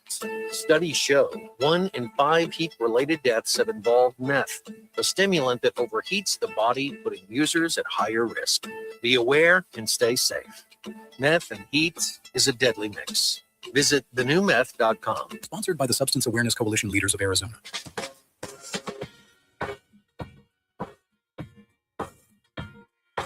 It's Friday, and the guys are live from Wright Toyota. Right on the corner, right on the price. Wright Toyota, located at 77th Street and Frank Lloyd Wright Boulevard in Scottsdale. Now back to the guys on ESPN 620. All right, I want to talk about WNBA, which is a first. For you. I already know my partner's going to come after me on this one, but I'm playing the flag anyway. This league cannot get out its own way. And here's what happened Wednesday night. The Indiana Fever, the team that in the entire league, that they're the only one that anybody wants to see because of Caitlin Clark. And I believe she has a back injury, at least. That's what multiple they're saying. reports. That's what they're saying. But basically, less than 2 hours before the tip, she didn't play. And some were saying it was a back injury, except here's the problem. She wasn't on the injury report that day or the day before, nothing. And then it gets better. The head coach goes out and says, oh, okay, she's healthy. We're just managing. We're not managing anything, is what she said. And then the beat reporters are saying it's strategic management plan because it was their 4th game in 8 days. So which is it? Your own coach, your own reporters can't agree on why the franchise player is sitting. And as a result, you got a building full of people, or you would have had a building full of people, who bought tickets for one reason and one reason only, to see Caitlin Clark. And you pull the rug an hour before the doors open. And that's not a basketball decision. That's a slap in the face to only fans. It's just that they pay all their money to go to these games. And the bigger point is, this is where I know I'm going to catch heat from you, possibly. This league spends all its energy begging to be treated like the NBA. The same respect, the same money, the same coverage. That every single time the spotlight finds them, they trip over themselves. And they got handed the biggest gift in the history of women's sports in Caitlin Clark. And they keep fumbling it. They can't even put her in the right promos. The WNBA even can't step in and issue the Fever an official warning over this. The league is policing its own marquee franchise by hiding its biggest star. You can't make this up. It's another reason why I feel that this league is somewhat of a joke, and it does not deserve the exposure that ESPN gives it every freaking day. I will follow up and say they're as dumb as a stump, because Caitlin Clark should be everywhere in every WNBA city. And people will say, well, you see her in commercial. Not the same. It's not the same. What does the NBA do really well? They promote star players. Absolutely. How can you not take a clue from what the NBA does and promote her to that level? Here's why they don't do it, is because they're afraid that they're going to offend other top players who do not get the credit that she gets. She is the cash cow. And I'm as frustrated as you were on this. Oh, no, dude. Just wait. No, stop. No, my name comes first on the marquee. I am not frustrated at all. I was trying to fill a segment today. This is the only reason why I brought it up, because I wanted to let you have it some time to talk, because you like the sport. I don't. I didn't say I like the sport. You cover the sport. Yes, I cover the sport. That is correct. But they are just totally lost when it comes to how it should be promoted. And to be honest with you, even in Indiana, they do a piss poor job of even promoting her there. She should be the team everywhere. or the city. The city. Well, they just made her Grand Marshal Indy 500. That was smart. No. When I say that was finally they did something right because they hadn't done anything like that previously. So they finally did something right. But the thing that I want to say is that the WNBA office still believes that other players, and they consider them star players. I'm not going to do their names because it would be wasted. Yeah, and nobody knows. Yeah, nobody knows. So they are missing the point.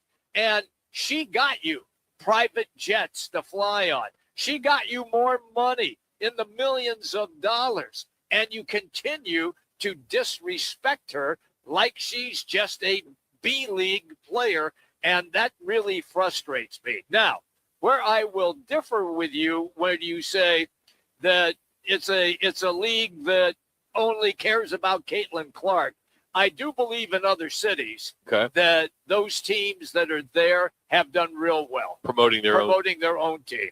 So I disagree with you on that. That's fair. But as far as taking it to that next level for nationwide appeal, her face should be everywhere.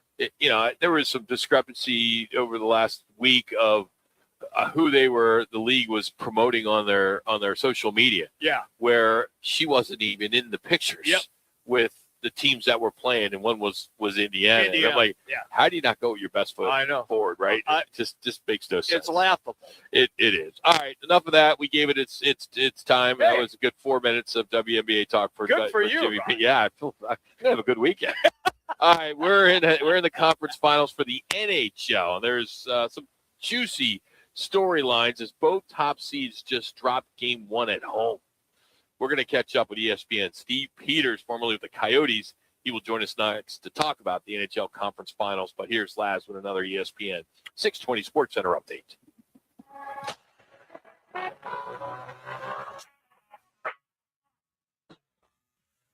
It's now time for your Roc and Manuch with Jimmy B's ESPN 620 Sports Center update. I'm Matt Lazarus.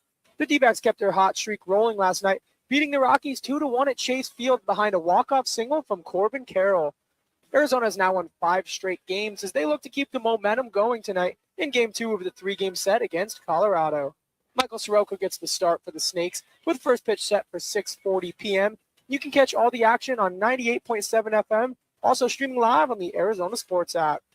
This ESPN 620 Sports Center update is sponsored by Twin Peaks. This month, every big sports moment runs through Twin Peaks. From NBA playoffs and UFC to the Indy 500 and all Memorial Day weekend, with wall-to-wall TVs, ice-cold beer, and scratch-made food. There's no better place to catch all the action.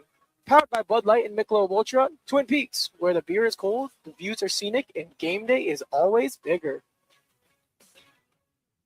Need to feed a crowd? Let Venencia's bring the flavor to your next event. We know you have a lot of options when feeding a large group. Ordering directly from Venencia's means you get the best service and the absolute best pricing. There's no per-person fee. Just tell us how many people you need to feed, and we'll come up with the perfect plan to ensure everyone's well-fed and happy. Grad party, office celebration, family reunion. Invite Venencia's to the table. Text catering to 411-24/7. That's catering to 411-247 or Venencias.com. Join the team at All City Towing, Arizona's largest towing company and leader in roadside service. We're hiring dispatchers, call takers, lot attendants, drivers, and customer service pros ready to grow with us. You'll enjoy state-of-the-art equipment, consistent schedules, full health benefits, a strong 401k match, employer life insurance, and a monthly fuel allowance. Take your career to the next level. Apply today at allcitytowing.com. All City Towing, where your future is always moving forward. I was in a wreck. I need a check. I was in a wreck. I need a check. I was in a wreck. I need a check. I'm attorney Kevin Rowe. Being in an auto accident is traumatic. You need to call the best law firm that has the experience to get you the best results. Call 977-1900. That's 977-1900. Rock for RightToyota.com. At Right Toyota, they'd like you to get to know them. Their goal is to make buying your next vehicle the kind of experience that earns your recommendation to family and friends. They invite you to use all of their innovative web tools on righttoyota.com. So if you're looking for a new or pre-owned Toyota, head to their interactive website at righttoyota.com. The right price, the right selection, all at righttoyota.com. You know what you can trust? The protection you get when you bundle home and auto insurance with Progressive. You know what you can't trust? Everything else, apparently. Like when you saw that article that said that thing you eat every day is a superfood and great for your gut health. But then 30 seconds later, a different article warns you to avoid it and it's taking years off your life. Well, which is it? Kind of a big difference there. Anyway, bundle home and auto insurance with Progressive for reliable coverage in a reliably unreliable world. Progressive Casualty Insurance Company affiliates and third-party insurers. Not available in all states or situations. If the world were like a Sleep Number mattress, everything would adapt for your comfort. Because as your life changes and your body changes, Sleep Number mattresses adapt and shift to give you personalized comfort night after night. And now everything's on sale during our Memorial Day event. Save up to $1,200 on mattresses, plus free delivery when you add a base. Ends Monday. To experience a whole new world of comfort, visit a Sleep Number store or go to sleepnumber.com. Sleep Number. To a good life sleep.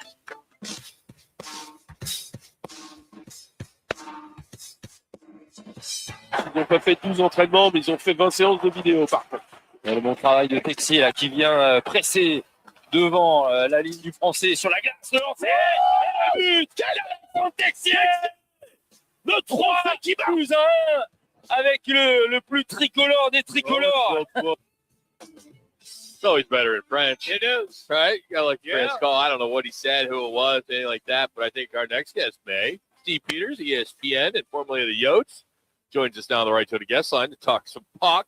What was that? Do you know what that was? I mean, you speak French, right? I mean, you have to, right? Bonjour. That's it. That's all I got. That's it? That's all I got. That's it. Hey, That's all I it. got for you is Pepe Le Pew. Yeah, that's about it, right? About it. All right, Steve. They're excited up in Montreal right now. I tell you what, that team was on fire last night. Yeah. Geez, boy, were they. And just the fact that there's a lot of people around, the North Scottsdale area where the Ice Den is. A lot of Montreal fans there. But, I mean, both number one seeds, Colorado and Carolina, lost at home. How much should we read into that? Or is game one home loss in the conference finals more common than people think? I know Carolina's does it all the time. I think there's less concern in Carolina. I think there's a team that had the second longest break of any team in the history of the National Hockey League. You have to go back 100 years for a team that had a longer break than Carolina. And the first 10 minutes, that's when all the scoring was. They gave up 4 of the 6 goals in the first 10 minutes, and then they got back to their game. So I'm not as concerned about what Carolina is going to do. Colorado, it's concerned. And with Cale McCarr out of the lineup, their loss in game 1 is very concerning. Vegas continues to get better, and Colorado is going to find themselves in a series. Hey, Steve, I watch both of them, obviously. I'm dialed in. I love the NHL playoffs. But you want an award or something? Well, no. I just let them know that I'm dialed in.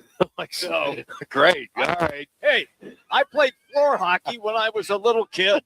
So here's the thing that I saw, and correct me if I'm wrong. I know I'm not, but correct me if I'm wrong, is that the speed in these two games that we are watching is way different than what the speed of the regular season had been. And all 4 of these teams are trying to make that necessary adjustment to keep up with each other. Is that fair? Yeah, it is. And I think you're seeing the game of hockey continue to get faster, but there's nothing like the playoffs. In the regular season, games 1 through 82, you might see a burst of speed like this for a shift or maybe a period, but you don't see it for 60-plus minutes. You just don't. It's too difficult to play. But everybody is so afraid to make mistakes, and everybody has to be at their best in the playoffs. This pace is absolutely unbelievable. That Montreal team last night played so fast. 5 of their goals were 200-foot goals. They all started behind their own net, and they all ended up scoring a goal off of them. So Montreal is by far the fastest team left. But you are right. Colorado's got to pick up their speed and get their pace going. If you're not a hockey fan, this is the time to be tuning in. I'm with you on that. Perfectly said. So my question is this. In the NBA playoffs, sometimes the pace slows down because possessions are so valuable. And now we're watching San Antonio and Oklahoma City play each other, and the pace is like what it is right now for the hockey playoffs. Is this something new, or can you remember recently, in the last 5 years or so, has the pace in the NHL playoffs in hockey picked up like it has in this? Yeah, I think the evolution of the game is it's always getting faster, and I think you can credit Connor McDavid in the finals over the last 2 years. Those series were played fast. I think the shift of the game, and you hear it from coaches, we want to play fast. We want to play fast. Speed is the mantra in the NHL right now. And if you don't play fast and you don't get through the neutral zone quickly, you are going to be left behind. So absolutely, this is the trend of the game, and it's not going to be slowing down anytime soon. All right, Steve, Colorado home tonight, game 2, down 0-1. From a coaching standpoint and telestration and all that things that you do for ESPN, what's the adjustment when you're a heavy favorite and you just got beat on your own ice? I think the biggest problem they had was generating offense from their defense. It's something they do with Cale Makar in the lineup, and they really struggled to do that in game 1. They lead the NHL in points by defensemen in the regular season and in the playoffs. They just couldn't generate. And so they're going to have to get pucks from low in the zone, which means by the goal line, by the goalie, throw it up to their defensemen. And more importantly, those defensemen need to get shots through. You look what Vegas did. They blocked 23 shots, and they didn't allow those defensemen to get pucks through. So the D have to go D to D, move the puck, and then get the puck to the net. I expect Colorado to get more shots from their defense with much more tips, screens, and traffic in front of Hart tonight. I think that's where the difference will be for Colorado, is their defensemen will be more involved. Okay, explain to our listeners then why Eichel is so important to Vegas, to the Golden Knights, because he has been counted on to be a goal scorer. But here in the playoffs, he is setting records as an assist man on the ice. How has that changed? Yeah, he's a very smart, high IQ, two-way player. And in this series specifically, his ability to distribute the puck 5-on-5, but more so on the power play. And he's not a guy that's going to shoot on the power play, but when Vegas has the man advantage, look for Eichel, number 9, to control the whole thing. Usually it's the defenseman at the blue line. For Vegas, it's Eichel along the wall. He is an exceptional puck distributor. He makes unbelievable passes. And I tell you what, that's what's helping propel this team, their ability to share the load offensively. So Eichel doesn't have to be the guy that's scoring. He's just getting the puck to areas and letting other people score. They're getting a lot of points from their bottom 6 forwards, and that's been one of the big difference makers in this series.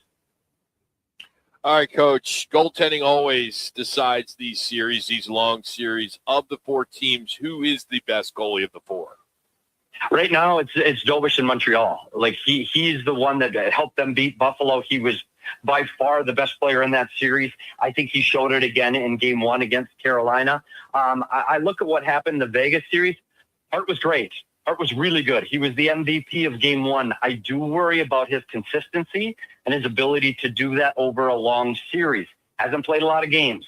Hasn't played a lot of games in years. So I'm concerned for him, and I think you got to see Colorado have better goaltending. That was just not good enough out of Wedgwood last night, so he needs to have a better game in Game 2. In tonight's game, do you look for a different Colorado Avalanche team from the jump? Like in the first 5 minutes, will there be a noticeable difference in their style? I think so. I think they understand they can't go down 2-0 at home. So I would expect them. This is a team that we call a possession team, means they're trying to carry the puck into the zone to set up their offense. I would anticipate tonight, especially early, you're going to see them dump the puck in so they can go on the forecheck and be very physical on the Vegas defenseman. I would expect the first 5 minutes to Colorado be heavy dumps and get pucks to the net. I think this is going to be a team that's very desperate tonight, and I like the Colorado Avalanche in Game 2. Is there, for a casual fan, is there one matchup or storyline in this game worth kind of tuning in for? Yeah, I think you brought it up already. I think it's Jack Eichel for the Vegas Golden Knights and Nathan McKinnon for the Colorado Avalanche. It's funny because usually you try to keep your best players away from the opponent's best players. You're looking for better matchups. Both of these teams are not afraid to play their top lines against each other.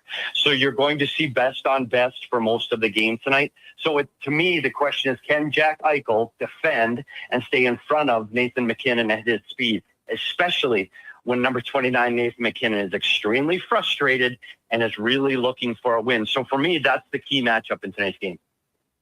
So explain to our listeners then how important it is on line changes, because I'm sure people look at it and they see, oh my God, they're changing people on the fly here. How does that take place? How do coaches set up their line changes, and at what times do they make those changes? Yeah, and it depends. It depends on your team. Carolina with Rod Brindamore, they're rolling 4 lines. They don't care who you put out. They don't care who they're up against. They're just going one line after the other. They go about 40, 45 seconds, and the next 3 are up. For other teams, you want to get the matchups where your best players are going against the bottom players of the other team. So it's a lot of work by the assistant coaches literally looking across the aisle and seeing who's going up next, who looks like they're standing up. And you try to play this chess match at an incredibly fast rate. So, yes, you are trying to get the right players out at the right time against the right opponent, and it goes on for 60 minutes. And you've got little note cards in front of you of the matchups you're trying to get and the guys you want to get out against the other team. And, man, at that pace they're playing, that's how you get too many men on the ice penalties. That's how you get times when you don't have enough players on the ice, because everything is going so quickly that people make mistakes. All right, Steve, so what are you working on? What's your next podcast? When are we going to be able to check out Coach Petey in the coach's room? We've got game 2 tonight, so expect the breakdown of game 2 goals tomorrow. I just put up the game 1 results on Inside the Coach's Room from the Carolina and Montreal game. So if you want to see how the goals are scored and what each team needs to do in a much more detailed manner than we talked about here, and you want to see the video so you understand it, check out Inside the Coach's Room. Who picks out all your music and all that stuff? I mean, who's your production team? It's a one-man show. I'm not like you, Roc, where you got this army of people working for you, doing all of your big business. army. It's me, man. It's me. Yeah. It's like Jimmy B carrying the heavy load there. Oh, I love it. It's a lot of fun, but you do appreciate how much producers do for you, Roc. So make sure you take care of your producers. All right, I'll let them know right now. All 5 of them, right? Yeah. Jeez, I wish. I should just thank myself. I'll thank myself. Yeah. All right, Steve. As always, buddy, thanks for making time for us. We'll talk to you next week if that works for you. Thanks, man. Appreciate having you. I want to talk soon. You got Inside the Coach's Room on YouTube. Steve Peters, Coach Pete, formerly of the Yotes, now with ESPN. So doing a great job. And he does a lot of the research for the on-air guys. Yes. So that's good stuff. He's been doing it for the last couple of years, and he's our insider when it comes to if a NHL team is coming back, and it sounds like he feels that they're number two behind maybe Atlanta or Houston. Okay. Houston. I love asking him more technical type questions because I know he always has the answer. He's good. And he explains it in layman terms so everybody can understand it. All right, here your only college football story of the day. Okay. You know, LSU fired Ed Orgeron in 2021. Yeah. Paid him $17 million buyout. Just finished in December. They were writing this up. Now, 6 months later, Lane Kiffin's bringing Coach O back to LSU, and they also paid $91 million for Kiffin. They rehired Coach Will Wade for basketball. You know, one analyst said that LSU is doing everything a bunch of guys at a bar would suggest, and it's may just backfired. So is this going to take them a master stroke for a championship, or is this just a circus? We'll get into that next. It's Roc and Manuch with Jimmy B from Wright Toyota. Nobody does happy hour like Twin Peaks. Nobody. Whatever you're craving, we got it. Tequila cocktails, premium bourbon pours, and top shelf spirits served over ice balls that hit just right. Local craft beers and handcrafted whiskey cocktails, yep, all here. And with 5 Valley locations. And don't forget the teeth-chattering 29-degree drafts we're famous for. Pair it all with scratch kitchen bites that actually satisfy. From shareables to hearty favorites. When it comes to happy hour, Twin Peaks doesn't play. Twin Peaks eats, drinks, scenic views. The best defense is a good offense at Studs Against Bugs. Our Tri-Guard technology attacks pests at the source and keeps a barrier around your home year-round. Scorpions, shut down. Ants, benched. Spiders, game over. Right now, new customers get their first treatment for just $99, a $229 value. No contracts. Call or text 480-670-4529. Or visit studsagainstbugs.com. Studs Against Bugs, defending the valley one home at a time. Arizona's headquarters for Toyotas is Wright Toyota. Hey, rock for my friends at Wright Toyota in Scottsdale. You will always find the right deal at Wright Toyota. Wright Toyota has been driving Arizona's home for years with their amazing service, pricing, and great selections. I encourage you to discover the difference at Wright Toyota. Make the right choice, Wright Toyota, just off the 101 on Frank Lloyd Wright Boulevard, and always online at wrighttoyota.com. The right price, the right selection. Check out wrighttoyota.com. Hey, Arizona State football fans, London is calling. The Sun Devils are headed across the pond to face Kansas in the inaugural Union Jack Classic, September 19th at Wembley Stadium. It's the first college football game ever played there, and you should be part of it. For tickets, hospitality, and travel packages, visit unionjackclassic.com. Or contact the Sun Devil ticket office. Join Coach Dillingham, Sparky, and the Sun Devils in London. Forks up. Screen time's over. Be home by 11? Put your phone down while reading. When parents set boundaries, keep track of where their kids go, and talk to them about the dangers of underage drinking and drugs, they keep their kids safe. Visit TalkNowAZ.com. Be the influence. Talk early. Talk often. Talk now. Thanks. Thank you. Muchas gracias. This message is sponsored by Substance Awareness Coalition Leaders of Arizona. Pima JTED doesn't just work for students, it works for all of Arizona. Hands-on training, real-world skills, high school students become job-ready, and Arizona businesses get the talent they need to thrive. Without a skilled workforce, Arizona can't grow. But with Pima JTED graduates, our entire economy prospers. Join the businesses already investing in Arizona's future. Learn more at PimaJTED.org. That's PimaJTED.org. This message is sponsored by Potoff Private Philanthropy.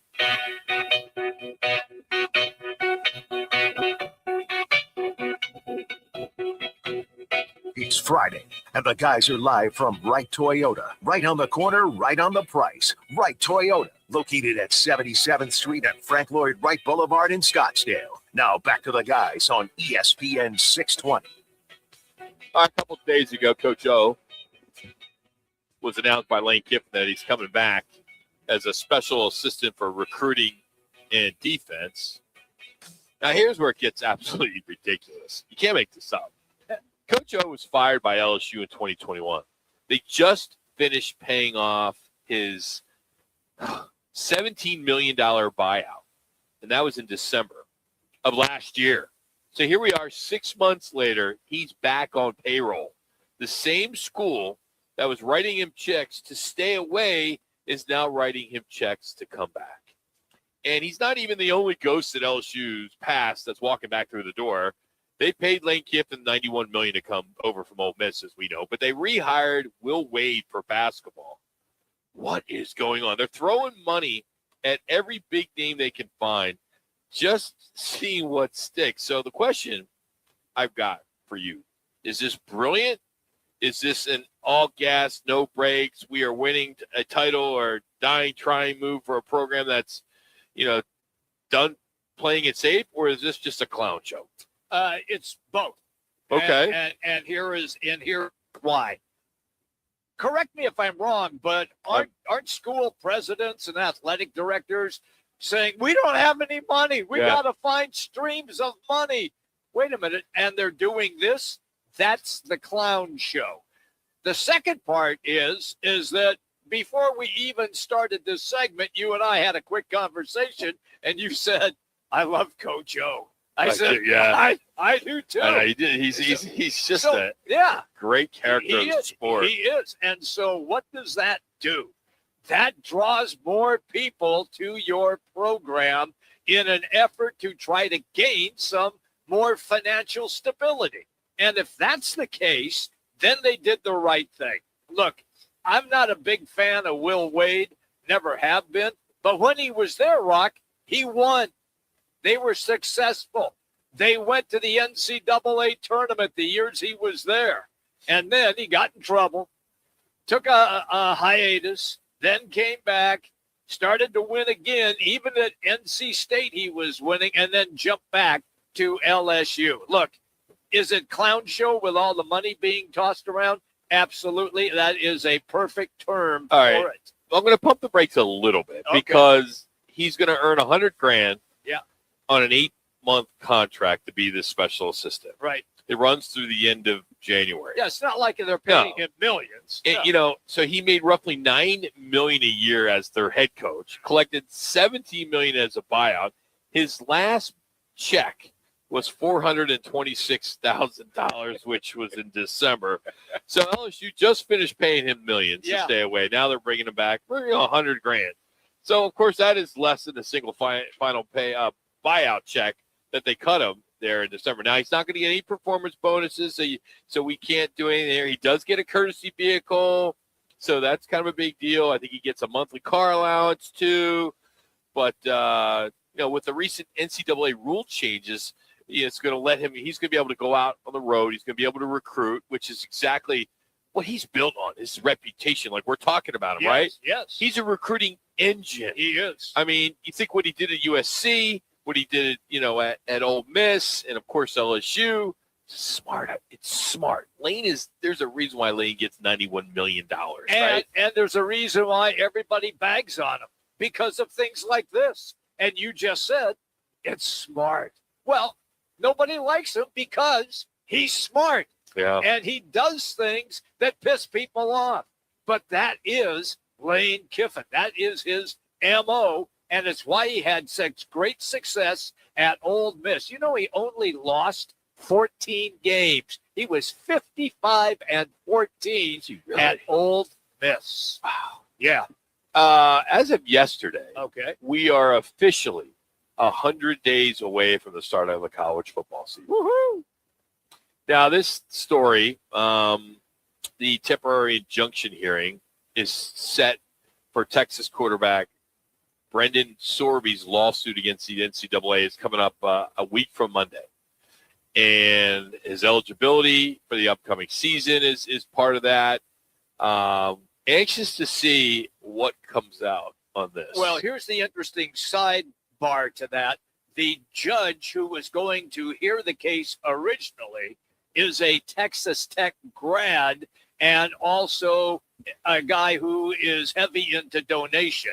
Gotta love that. There's some scribe out there that found that out about the judge, that he's a Texas Tech alum, and he likes to write checks. So now that judge did the right thing, and he has recused himself. That's smart. So that's a smart play by that judge. All right, some other NFL news. If you missed it, Matthew Stafford agreed to a 1-year extension worth up to $60 million. Of course, he's the reigning MVP, gets the extension. It's just gigantic. Just absolutely gigantic. Yeah, but Rock, he was so good last year. Yeah. So good. And they loaded up even more with what they have done, not only in the draft, but the free agents that they have signed, meaning the Rams. Well, they're favored. They are. To win the division, except our insider with the NFC West, Eric Williams from Fox, he came out last week with us and said, surprisingly, that the Rams aren't going to win it. Yeah, he did. And I'm like, I don't know what it is, but there's something that's telling me that San Francisco is going to come out of this division. I don't know. I still lean towards the Rams. I mean, they're loaded, like you said. They've added. Yeah. And you still people are talking about how bad this Cardinal schedule is. In regards to 3 wins, 4 wins, And I don't know if that story is going to go away. I think it's going to be a long summer because of this schedule that we're about to. I agree. It is a gauntlet for a team that is not very good, and they also have an injury history for the past 5 or 6 years. Everybody that they seem to draft gets hurt, and so you hope that that's not the case for running back Jeremiah Love. So we have 2 State 48 Roofing It's Your Call question of the day. These are our poll questions, and we have 2 of them. How important is the series with the Colorado Rockies and the D-backs for the overall wild card race? 1, very important, need to stay in it. 2, way too early to start worrying about the wild card. And then number 2, with the announcement that UFC, WWE, and bull riding are coming back to Arizona, but our tax dollars are helping pay for it. Is it worth it? 1, worth every penny. 2, hard pass. It's a billion-dollar company. Doesn't need our money. So those are your 2 choices at State 48 Roofing. Call State 48 Roofing today for a free roof inspection before the leaks hit. By the way, my rental today, hot water heater blew. Are you serious? Blew. You just moved in? No, my rental. Yeah. Oh, okay. I hate renting. I hate. I'm not I'm just You're the not worst a handyman? landlord. Landlord? I'm the worst. I'm the worst. So I can't fix it. Well, that's why you call somebody. Yeah, but I don't know if that price right, not right. It's like, oh, it's going to cost $2,100. Whatever. Yeah, I'm I like, could have done it for. or call somebody. I go to Home Depot, pick up one for $900. All right. In hour number 3, we'll talk some D-backs. Looking forward to that. Got a World Cup story that's pretty interesting that we will get into as well. But, of course, we'll talk some NBA and the NBA playoffs. So a lot still to get into in hour number 3 from Wright Toyota. It's Roc and Manuch with Jimmy B. Pet owners and parents know the struggle. Every time dogs or kids go outside, they track mud right back in. If you're tired of scrubbing floors, you need Muddy Mat, the anti-mud mat that cleans paws and shoes before they ruin your home. Only Muddy Mat features thousands of ultra-soft microfibers that are 5 times more absorbent than ordinary mats, instantly trapping dirt and water to protect your floors. Put it by every door, under pet bowls, in the kitchen for spills. It even makes the perfect bath mat, and it's 100% machine washable, so cleanup is effortless. Since getting Muddy Mat, I don't worry about what my dog gets into. His paws are clean the second he steps off. No more mopping. I love it. Thank you, Muddy Mat. Right now, get a free medium Muddy Mat with your order of 2 or more mats at buymuddymat.com. This offer is only available at buymuddymat.com. That's BUYMUDDYMAT.com. Don't wait. Get your free Muddy Mat today at buymuddymat.com. It's Wayne from Amco stopping by the station to check in with Roller. Hey, Wayne, what's going on today? Well, the biggest question I hear lately is, do you have to go back to the dealer where you bought your car to get service or repairs? Wayne, that's a good question. Do you? No, Roller. If you bought a new or a new used car and you have an extended warranty contract that's hiding in your glove box, please don't forget it's there and that you can use it at any Amco. Oh, I thought you had to go to the dealer to keep your warranty valid. Yes, most people do, but that's not the case. You can have your vehicle serviced at any authorized service center. And Amco's authorized by all of the major warranty companies. Wow, that's great. It's so nice to have other options. I'll say Amco has dealership quality, rental cars, no hassles, and faster service. Wayne, that's great. And just to make sure, Amco does more than transmissions, right? That's right. If you need your vehicle repaired or hear, feel, see, smell, or even think you have a car issue, please call Amco first or for a second opinion. There you go. Google Amco for your nearest location. That's Amco, AAMCO, transmissions, and a whole lot more. Let me remind you, Thursdays are where the weekend starts at Twin Peaks Restaurant. Grab an ice-cold Bud Light or a refreshing Michelob Ultra and catch wall-to-wall sports on massive TVs everywhere you look. Big games, cold beer, made from scratch food. Start your weekend early with Bud Light and Michelob Ultra. Thursdays at Twin Peaks. Eats, drinks, and scenic views. Phoenix, if you need a plumber, call the team that does it the right way.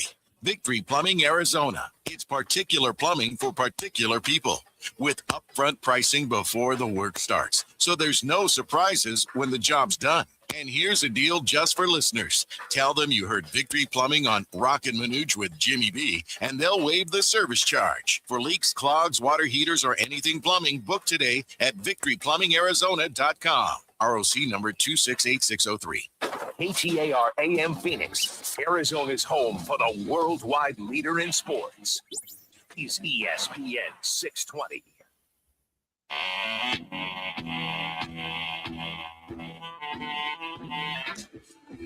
4 minutes of added time. That might lift the United States. That's time enough. Gazal. That's a good ball he's found there to Guardiola, who plays it to Saife with a header. Howard gratefully claims it. Distribution, brilliant. Landon Donovan, there are things on here for the USA. Can they do it here? Cross, and Dempsey is denied again. Oh, can you believe this? Go, USA! Certainly through. Oh, it's incredible. You could not write a script like this.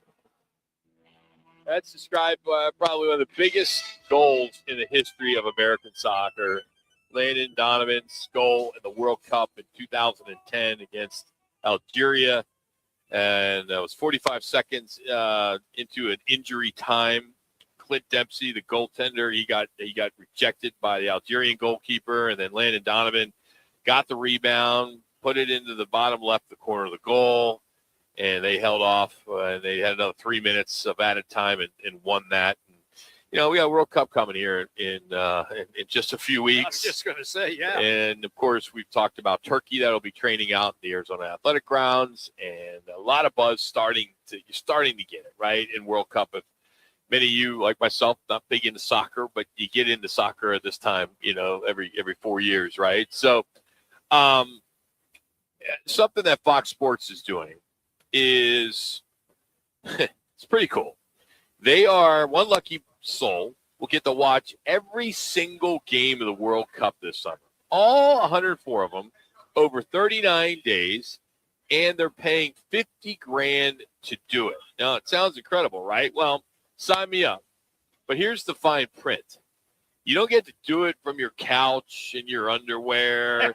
They're sticking you in a glass cube. Yeah, a glass cube in the middle of Times Square where thousands and thousands of tourists will walk by, stare at you all day. And it's not just watching. You got to be cranking out social media content for every minute, the whole tournament. So you're basically like a zoo exhibit, right? And you got a laptop, and 39 days straight, you're sitting there. Now, when you do the math, $50,000, that's a lot of money. Yep. 104 games comes out to about $480 a game. Not bad for being a soccer fan, right? But you're locked into every minute of every match, including the 6 a.m. group stage snoozers between the two teams that you've never heard of, those countries. I think there's about 42 teams or something like that. There's more now, right? Yep.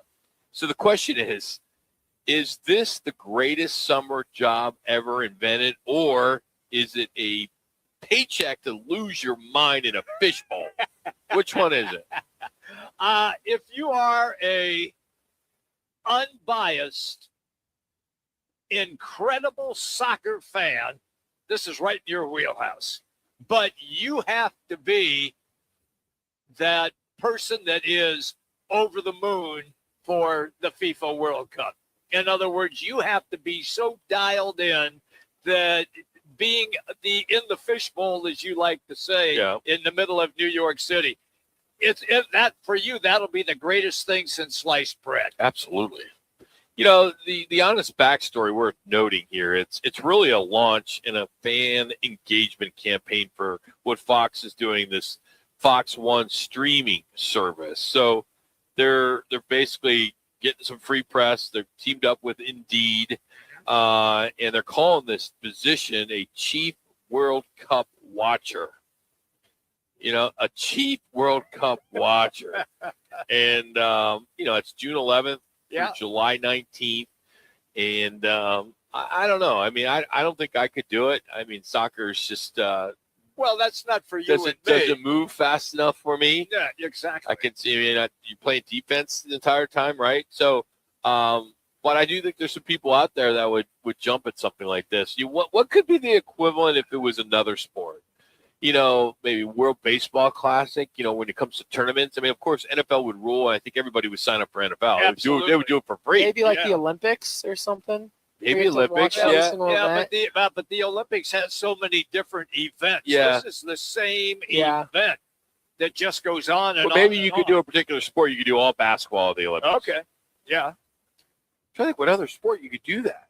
You're going to have to Because work we're seeing more tournaments now in these sports. Like the NBA did their whatever that was with the Knicks won it all in December, whatever that was. Yeah, the in-season tournament. Yeah, the Commissioner's Cup. It's a brilliant marketing campaign. I agree with the marketing campaign, but you are going to have to be a person that just eats, sleeps, and poops soccer. Man.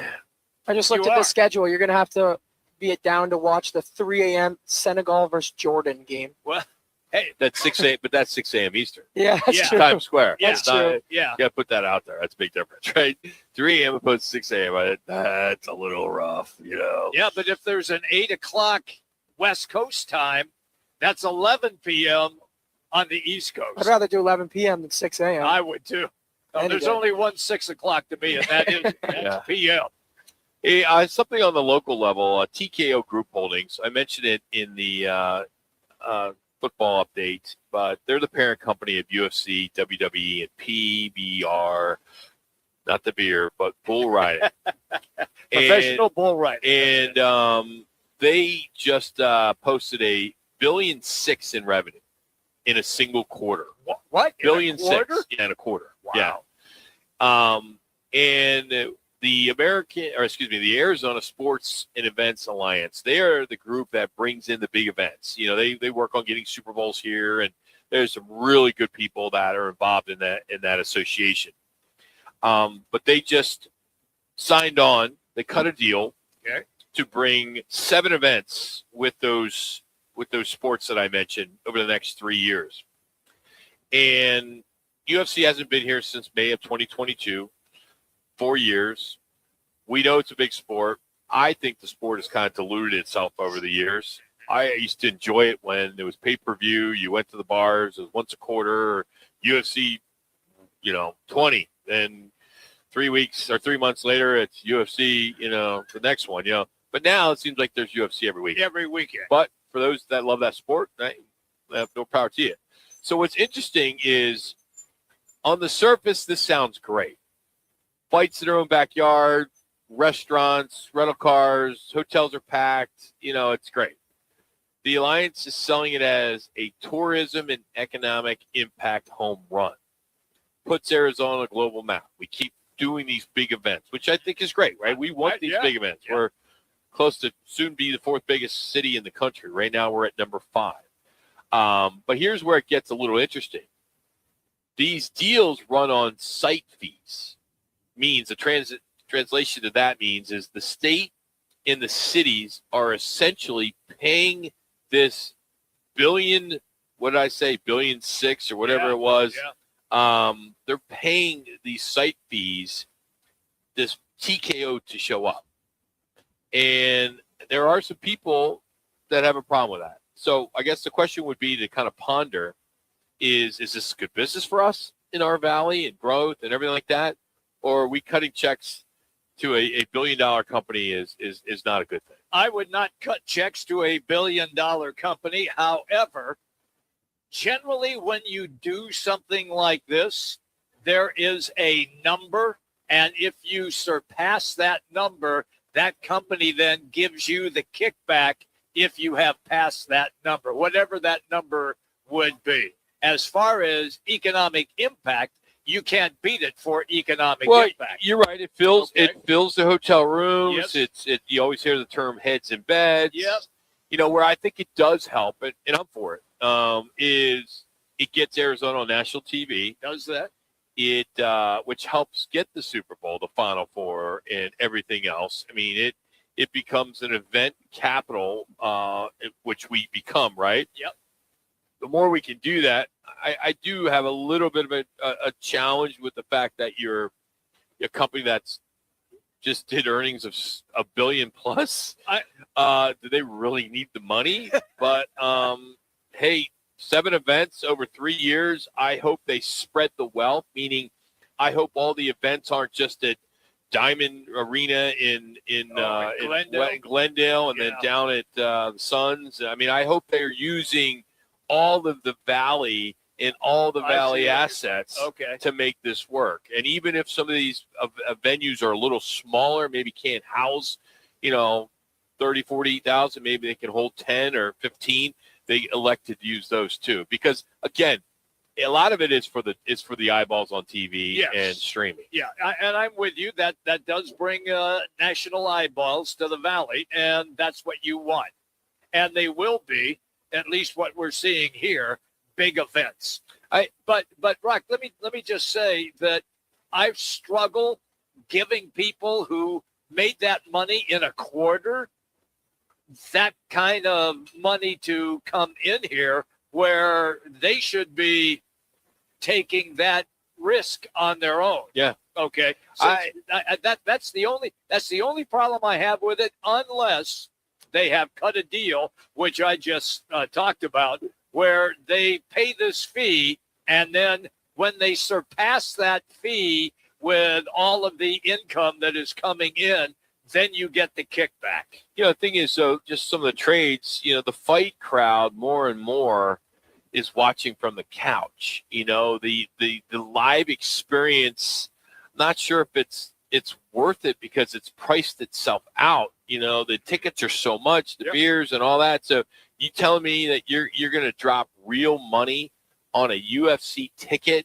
or are you going to just watch at home with a 12-pack of Busch Light? Look, for a guy who called UFC fights, for me, the atmosphere is electric when you are there. Okay. But I was the play-by-play voice of a television broadcast for several fights, so I wasn't paying for a ticket. So it didn't impact me. Sure. For somebody who has to maintain their disposable income at a certain level, that's going to impact those people. In this day and age where you just need a Paramount Plus subscription, there you go. You can have all your boys over. Like you said, get some beers. It's way more enjoyable that way. Yeah. I think. I'm a fan of watching sports at bars. I'm a little biased because I own one, but I prefer to do that. And I know, I have my family's in town, and they live in Charlotte, and they're basically, they're not big bar people. They have friends come over. Everybody brings a 12-pack. And that's cool too. That's great. Just that we're not like that here. I mean, at least where I live, it's just not really like that. So anyway, I want to get this in that has to do with Twin Peaks, as soccer is obviously dominating some of the headlines a little bit with us today. And they got a promotion right now. It's called Go for the Goal giveaway. And it just kicked off earlier this week. 5 lucky winners are going to score a world-class soccer experience this summer, including hosted match experience, hotel accommodations, a $250 Twin Peaks gift card to cover game day expenses. Cities like Dallas, Houston, Atlanta, Miami, Kansas City are all in play. And all you have to do is go ahead to twinpeaksoccer.com. You sign up, no purchase necessary, and you can get some bonus entries just by going in to any of the 5 locations here in the Valley. Every receipt has a unique daily bonus code on it. You punch it in at twinpeaksoccer.com. 1 bonus entry per day. It's going to run through June 14th. 5 winners, 1 world-class soccer experience. You don't want to miss it. Just head to twinpeaksoccer.com. Go for Goal giveaway with Twin Peaks. Twin Peaks eats, drinks, and scenic views. That's all right, great. Big night in the association. We'll recap one. We'll look ahead to another. Oklahoma City and San Antonio tonight. As back-to-back MVP, SGA is chasing a repeat in Wemby. Well, he's putting up numbers we haven't seen in a conference finals in 50 years.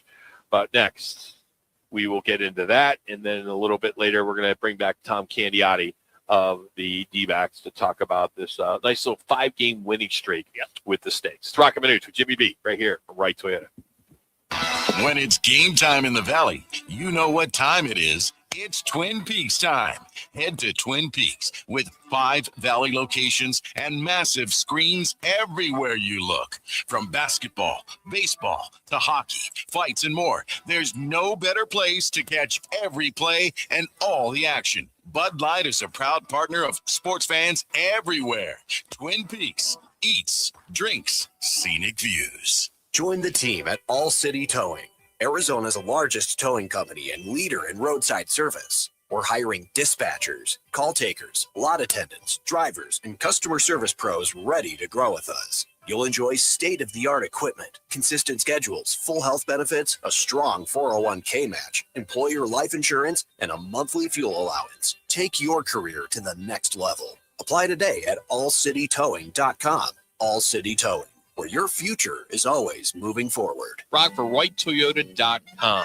At Wright Toyota, they'd like you to get to know them. Their goal is to make buying your next vehicle the kind of experience that earns your recommendation to family and friends. They invite you to use all their innovative web tools on WrightToyota.com. So if you're looking for a new or pre-owned Toyota, head to their interactive website at WrightToyota.com. The right price, the right selection, all at WrightToyota.com. You push hard, you train hard. Shouldn't your soda work just as hard? Meet Hunu, the superfood nutrition soda packed with whole vitamins, electrolytes, and antioxidants. Only 5 grams of natural sugar. Over 2,000 5-star reviews. Voted the #1 soda for athletes. Whole food nutrition, great taste. That's Hunu. Go to HUNUsoda.com and use code ESPN for 10% off your first order. Hunu Soda. Soda that's actually good for you. HUNUsoda.com. Code ESPN. I was in a wreck. I need a check. I was in a wreck. I need a check. I was in a wreck. I need a check. I'm Attorney Kevin Rowe. Getting rear-ended once is bad enough. Don't let the insurance company hit you again with a lowball offer. Call an experienced attorney who knows how to fight and win. Call Lerner and Rowe today. 977-1900. Let me remind you, Thursdays are where the weekend starts at Twin Peaks Restaurant. Grab an ice-cold Bud Light or a refreshing Michelob Ultra and catch wall-to-wall sports on massive TVs everywhere you look. Big games, cold beer, made from scratch food. Start your weekend early with Bud Light and Michelob Ultra. Thursdays at Twin Peaks. Eats, drinks, and scenic views.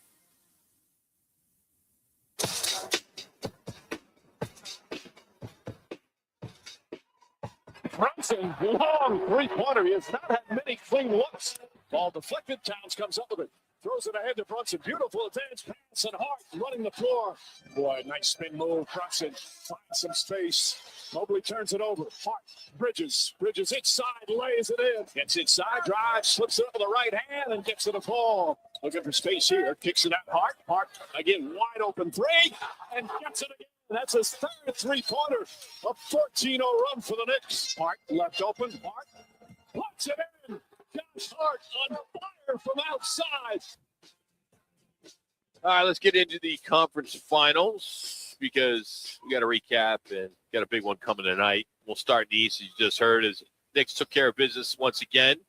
Beat Cleveland by what, 15. Okay. Just like that, New York's up 2-0. Josh Hart goes off for a playoff high 26. Brunson, he stuffed the sheet as well with 19 and 14 dimes. And Knicks are now halfway to their first NBA final since 1999. Yeah, 1999. And they're grown adults who weren't even alive the last time the Knicks were in the finals. You got So that right. now you head to Cleveland for Game 3 tomorrow night. You got some momentum. Cavs are in a little trouble, especially a little health question mark for Donovan Mitchell. But the main event's tonight. It's the best basketball argument I think going on, and that's the Thunder and the Spurs. Game 3 down in San Antonio, knotted at 1 apiece. Spurs grabbed Game 1. Thunder punched back and got Game 2. Now it's a road game for the defending champs, and that building is going to be going crazy tonight. And here's the storyline that a lot of people are talking about today, and that is the changing of the guard in real time On one side, you've got SGA back-to-back MVPs, chasing back-to-back titles, and nobody's repeated as champs since the Warriors in 17 and 18. So it's been a while. Then you got Wemby on the other side. He's doing things in this series that we have not seen in a conference final in roughly, half a century, 50 years. And Spurs weren't supposed to be here yet. They were, about maybe another year away, and they're maybe a year ahead right now. So the question on the table right now is Wemby the new face of the league, or does SGA and the Thunder, the machine, slam the door on a kid for one more year? And it's going to take another year. I'm going to tell you right now that if San Antonio wins this series, the entire United States is going to become Wemby crazy because he is so unique. And the best part about him, he loves the game. He wants it every game, every minute of the game. A guy at 7'4" diving on the floor for loose balls. He is the ultimate, I guess, would be the ultimate new face of the league. Yeah. Now, let me go to this. How often is a guard the face of the league? Very often. When Steph Curry was playing, Steph was the face. Nope, it was still LeBron at that time. I know that you're not a LeBron guy. But I'm thinking. LeBron was still the face. But I'm going Kobe. I'm going Michael Jordan. I'm going. Okay. I could go. Those guys. Steve Nash. I should have. I don't know if you would say guard. Yeah, point guard. Let me go point. Okay. Guard. Okay. So Steve Nash. Going back to Steve Nash. Also, Steve Nash he should have won it 3 times in a row, because even his third year, he had better numbers than the first 2. Correct. Okay, but they weren't going to do that. But then it started to change. Joker became the face, and everybody said, "Oh my God, we've got this foreign guy now. He's the face of the of the NBA." Well, that's it. So here we are again. It's a foreign guy who is going to become the face of the NBA. So why do you got to point out foreign? Because that seems to be the trend. Where's SGA from? Canada. That's my point. I don't know if that's fair. That's fair. Yeah. I mean, everybody says, well, Ant-Man, Anthony Edwards, no, he's not. He's not there yet. Why can't we get an American player to be the superstar in soccer? We could get all the other countries to be superstars in our sport. Yes. Why can't we get into and be the number one guy in soccer? That sport? Because our most gifted athletes don't play soccer. They play basketball. They play football. The World Cup has an opportunity to change that. It does. We say that every year going into a World Cup. Yes, we do. That, this is going to be the year that's going to turn soccer around. And it just never happens. Never happens. They improved big time in the last World Cup. They have. They drew with England. They went on to the knockout stages. They went toe-to-toe with Netherlands. They ended up losing. But they don't have. The women's have done well. The women have done great. Yeah. Okay. And they have produced star power on the women's teams. No question about that. But for the men, it hasn't happened. Look, if I walked out here and talked to everybody and I said, "Hey, do you know this Pulisic guy who plays?" They're all going to look at me like, "Who?" I haven't bought a jersey. I saw one the other day online. I was like, I'm going to buy that. I'm just going to wear it to one of the shows, see what everybody says. So they were like, "What is that?" Is that World Baseball Classic? They wouldn't know what it is. They wouldn't know what it is. Yeah, because he's not marketed. It goes back to what we were talking about earlier on. The NBA and the NFL do sensational jobs of marketing individuals. Okay, but the difference is we're all into fantasy, right? And we're into numbers. In soccer, you get one goal maybe. I mean, there's not a lot of numbers. That's it. And I think that's the problem with the sport for some people, because we like fantasy. We like the fantasy sports aspect of it. Americans like offense. Absolutely. Okay. Yes. So soccer is designed to take away offense. Mm-hmm. That's why they have the offside rule, where a ball goes up in the air and everybody runs forward and you get caught for the offside. So that's the biggest problem with soccer in today's world in the United States. And I can hear I'm just causing an accident on the I-10 right now with soccer fans going, "You've lost your freaking mind. You're a freaking bozo." No, I might be a bozo, but I know I'm right about this because people love offense in the United It's States. a very tactical game, slow possession team. Yes. I'm not going to argue that at all. But you have your stars like Mbappe and Neymar and those guys who steal the show. Yeah, but they're Holland. not here. Yeah, they're all, Yeah. they all play in the best league in the world, like- which is in Europe. Like what do we do when Messi's playing? Oh, Messi's playing. I gotta watch Lionel Messi. He's playing. He's not American. But when we do have World Cups and these tournaments, they do draw well. Oh, well, sure. They draw really well. Yeah. Hey, one point I do want to make before we catch up with Tom Candiotti. There's a wild stat heading into tonight's game, and I think it's still the case, and maybe Laz can look it up, but the Thunder are underdogs for the first time in 33 straight playoff games, and that because the Spurs opened by a 1.5-point favorite. If that still holds, which it does, yeah. it does, it snaps a run that dates back 2 full years, all the way back to Game 6 of the 24 Western Conference semis against Dallas. Wow. That's the last time OKC took the floor in the playoffs and were an underdog. Wow. And this isn't just a fun note that we bring up. It's somewhat historical because that 33-game streak is the third longest since 1990. Whoa. Behind the Warriors of 15-16. That was 36. And then Michael Jordan, the Bulls, 34 straight in 95-97. So that's interesting. And just to point this out, the Thunder, they were underdogs just 4 times all regular season. Yeah, and that's when SGA was out of the Yeah, lineup. and you think about it with load management and all that kind of stuff, you think that would maybe be not be the case all the time. But I don't know. It's great basketball. It's awesome. Really, I can't wait for tonight. It really is. So It actually just moved to 2.5. Did it really? And 67% of the bets are on the Spurs to cover that. Yeah. 55% of the money line is on Do the me a Spurs. favor and see if De'Aaron Fox is going to play tonight. He was listening. They thought that he might play in Game 2, but he didn't. He was still in street clothes for the Spurs. Maybe they have upgraded him for tonight's game or not. Is Caitlin Clark playing in the next game? She could probably. D-backs are hot. 5 straight. Great win last night. Pitching, what's interesting is Eduardo Rodriguez was filthy. 7 shutout innings. This is fun. This is what we hope for. We hope we can continue. Got Rockies all weekend. Tom Candiotti will join the show next.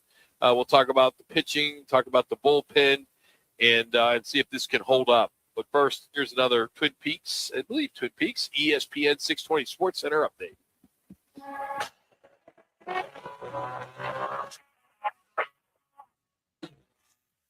It's now time for your Roc and Manuch with Jimmy B's ESPN 620 Sports Center update. I'm Matt Lazarus. The D-backs kept their hot streak rolling last night, beating the Rockies 2-1 at Chase Field behind a walk-off single from Corbin Carroll. Arizona has now won 5 straight games as they look to keep the momentum going tonight in Game 2 of the 3-game set against Colorado. Michael Soroka gets the start for the Snakes with first pitch set for 6:40 p.m., and you can catch all the action on 98.7 FM, also streaming live on the Arizona Sports app. Memorial Day weekend belongs at Twin Peaks. It's Red, White, and Brew featuring Ice Cold Michelob Ultra, Bud Light Drafts and Buckets, Red Bull Vodka Specials, and the Tunnel to Towers Give 5, Get 5 offer. Add in wall-to-wall sports with UFC, boxing, NBA playoffs, and the coldest beer in town. You've got the ultimate game day destination. Twin Peaks, eats, drinks, scenic views, and game day done right. Powered by Bud Light and Michelob Ultra.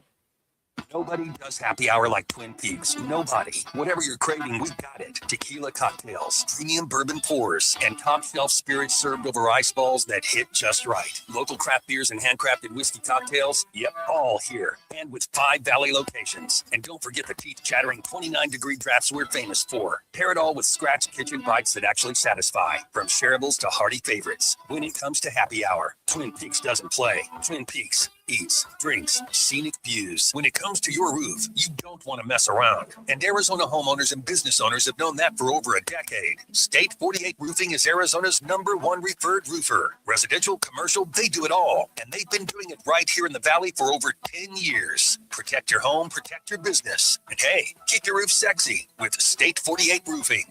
Visit state48roofing.com. or call 480-268-4509. State 48 Roofing, Arizona's most trusted roof. Bigger fields, bigger events, bigger experiences. Arizona Athletic Grounds. Arizona Athletic Grounds is a 275-acre sports and entertainment destination for athletes, fans, and families. Located in Mesa, AAG is one of the largest multi-sport complexes in the country, with over 475,000 square feet indoors and more than 150 fields and courts. From tournaments to training to cheer, dance, concerts, and corporate events, the Grounds does it all. Learn more at azgrounds.com. Right in the heart of Arizona Athletic Grounds, one of the largest youth sports complexes in North America. Bristol's is the ultimate hangout for families and sports fans in Mesa. Come experience amazing double-decker cheeseburgers, award-winning wings, smoked barbecue, and fresh, craveable salads. With seating for 500, a full bar, 20 beers on tap, and over 100 TVs, happy hour Thursdays, Friday and Sunday from 4 till 6, plus trivia night every Thursday night. Bristol's, where Mesa comes to eat, watch, and win. If you're trying to get through your daily activities and you're noticing you can't because you're focusing more on your pain than being able to enjoy the moment, those are the patients that we're looking to treat because we can make a difference. That's Dr. Ashley Caravelli, a medical director for QC Kinetics. What we're doing at QC Kinetics is offering treatments that help with joint preservation. We use cutting-edge technology in our in-house lab to harness your body's natural healing powers and target the areas where you need them the most. These are regenerative, non-surgical treatments, and QC Kinetics is the nation's leader, delivering lasting relief to tens of thousands of patients. What we do know is that the sooner we start treatment, the sooner you'll see relief. So don't wait another minute. See if you're a good candidate for these non-surgical treatments for joint pain. The consultation is completely free. Call QC Kinetics, 602-837-7246 in Phoenix, Scottsdale, Peoria, and Chandler. That's 837-7246, 837-7246.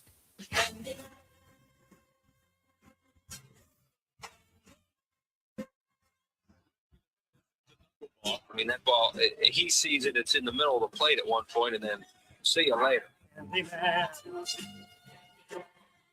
The Candyman can. Candiotti just continues to throw slower and slower every inning. Gravity's going to take over pretty soon. The ball's not going to make it to home plate. Near strike three. Good morning, good afternoon, and good night. The Candyman can. All right, how about this? D-back teams are quietly putting together a nice little run as they did it again last night. Not the way you draw it up, but 2-1 over the Rockies. Only 4 hits, and Eduardo Rodriguez was outstanding. 7 innings, 0 runs, 4 hits, 1 walk, 4 Ks on 99 pitches. Tom Candiotti joins us. What's up, Candy Man? How you doing, buddy? What's happening? Oh, man, I'm doing great. How's everything going over there? Doing good, doing good. I got to ask you before we get started. You know, last night watching the broadcast, and they went in to see you and your team there. And how big is that like lounge chair that you do the show with? I mean, you do the broadcast because it's a big ass chair, isn't it? Is, yeah. I noticed it right away, Tom, and I'm like, I knew I had you on the show today, and I'm like, I got to ask him about his chair. Do you have a special chair, or everybody up there's got that same kind of chair? Well, most of the guys have the same kind of chair, but what I did is when Greg Schulte retired, I immediately grabbed his chair because that was all the bells and whistles. So I hijacked it from the governor. That is good. I'm glad I asked that because it just stood out, Tom, last night. I'm just like, man, I never noticed how big that chair was. I mean, he's got a big ass chair. It's pretty cool. Anyway, hey, I mean, wow. Yes, I hear you. Well, you do. Well, talk about this pitching staff right now. That's what I did. I brought out the black card. Yeah. Well, you black card, you hit hole-in-ones in the waste management. Yeah, I see how this goes. But, hey, this has been fun. I mean, this is what we love to see. You take care of San Francisco. Now you're having some success against the Rockies, and then you're going to have San Francisco next week. Can you put a finger on it why this pitching staff is having the success they are now, going deeper than they were last month? Oh, man, that is a really tough one to figure out. It really was, because there was a stretch there where every single starting pitcher just didn't have it going. And usually that doesn't happen, right? Usually you got like the 5 pitchers, and all right, there's usually a guy that's struggling. and then usually a guy that's kind of hovering, and usually there's a couple guys that are throwing pretty well. Then it always changes throughout the season. Rarely do you get like all 5 guys like clicking. It just doesn't happen usually. And right now, the Diamondbacks are winning because they're starting pitching. And what it's doing is by these guys now being not only being effective on the mound, but now they're giving length to Torrey. And if Torrey lets them go, then all of a sudden the guys that are coming in from the bullpen, now they're all rested, and they settle into their roles.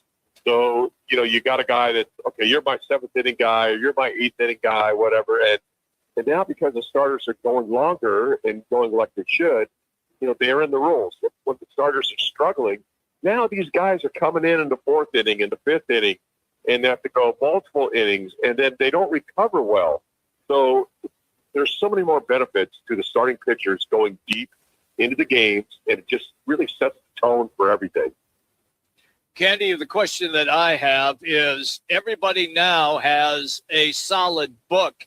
Pretty much we play the third of the season on every hitter. Can you explain to the people listening what that entails, how that book takes place, and how the pitching coach and the starting pitcher that day go through it before he goes to the mound?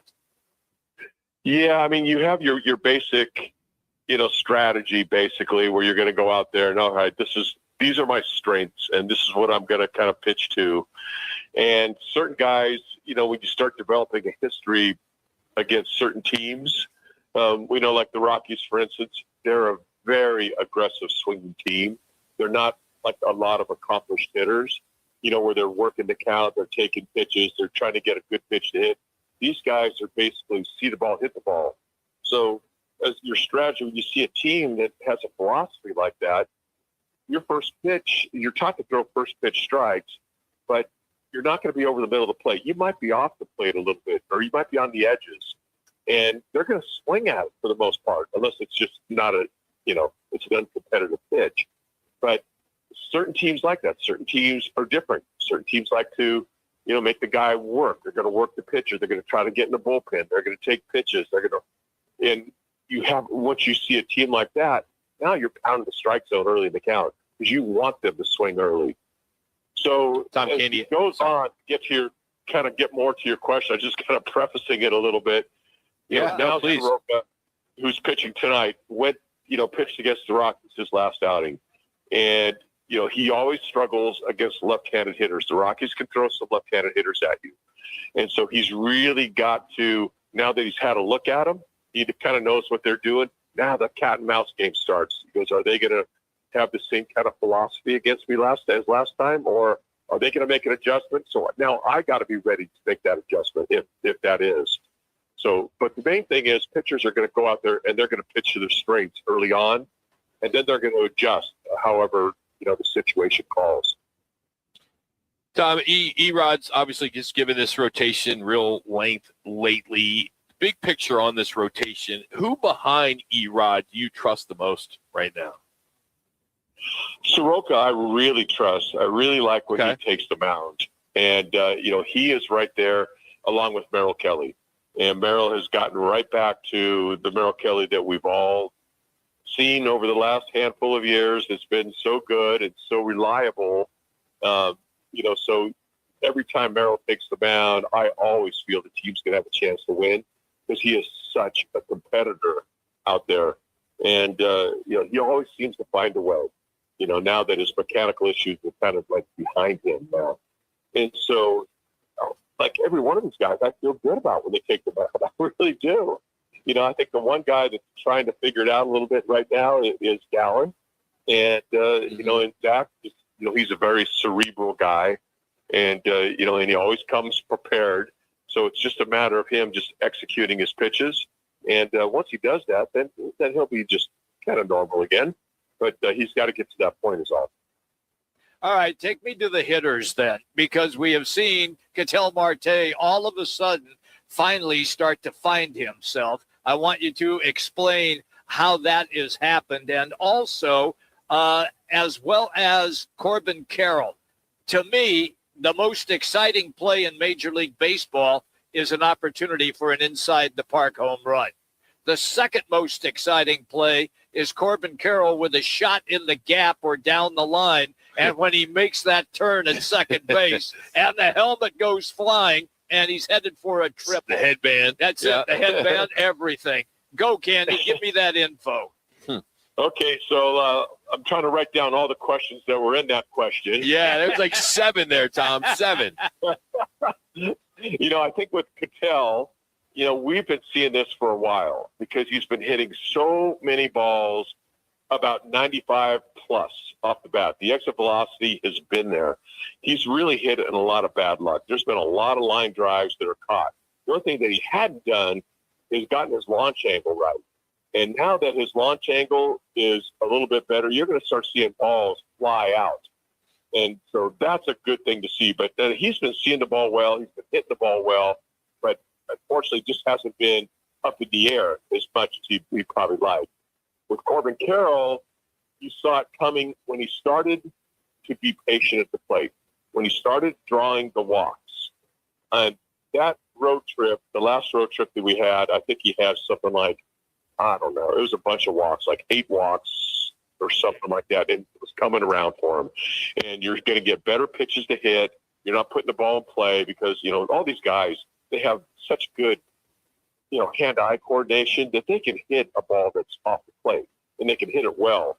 But they're so disciplined now in their teaching, and the strike zone has become so, just so to the point where everyone knows the strike zone. The umpires they're not going to give pitches off the plate because they're trying to, get their good grades also because they're being monitored. So the strike zone is shrunk. And so now you don't have to chase those balls. You don't have to hit those balls off the plate, even though they can. And that's one of the things with Corbin. So now that he's getting pitches that are in the strike zone, now he's starting to see the ball, and you can see his confidence growing big time. He's Tom Candiotti joining us here on Roc and Manuch. I'm trying to remember. He's got 10 questions, so we're just going to trump his questions. No, I don't get a lot of time on this show, Tom, so I got to maximize. I got you. Hey, Tom, some numbers that kind of jump off the page is the D-backs lead the entire league in strikeouts. I think 357, I think I saw on there, which is dead last in all baseball, but they rank 23rd in home runs. But they're 26 and 23, and they're winning right now. From your chair, that nice chair you have up there, is that sustainable? So you're for the offense leading in strikeouts, right? Yeah. So they, that was a tough one because they went through a really bad spell where they were punching out all the time, and they were swinging. They were like such an aggressive swinging team, really as a whole. Gurriel was coming back, and he was swinging at everything. Corbin was trying to go through a spring training that he basically missed, and he's going through it. He's swinging at everything. Perdomo hasn't quite figured it out yet, but I think he's going to come around from what we've seen, because he takes pitches. And when you start taking pitches, then you're going to start getting good pitches to hit. So we're hoping he's the next guy because, Tell's where we need him to be. Corbin is where we need him to be. Perdomo is a big, he's a big outlier. We really need him to get back to not the form that he was in last year, but just that was a top 5 MVP, but somewhere in that vicinity. And so striking out, I think you're going to see a lot less of the strikeouts moving forward. Because there was an awful lot of them there for like about a 3-week period or so where it was just ugly. All right, Tom, before we let you go, you pitched in the league for a long time. You watch this team every night in that unbelievable chair of yours.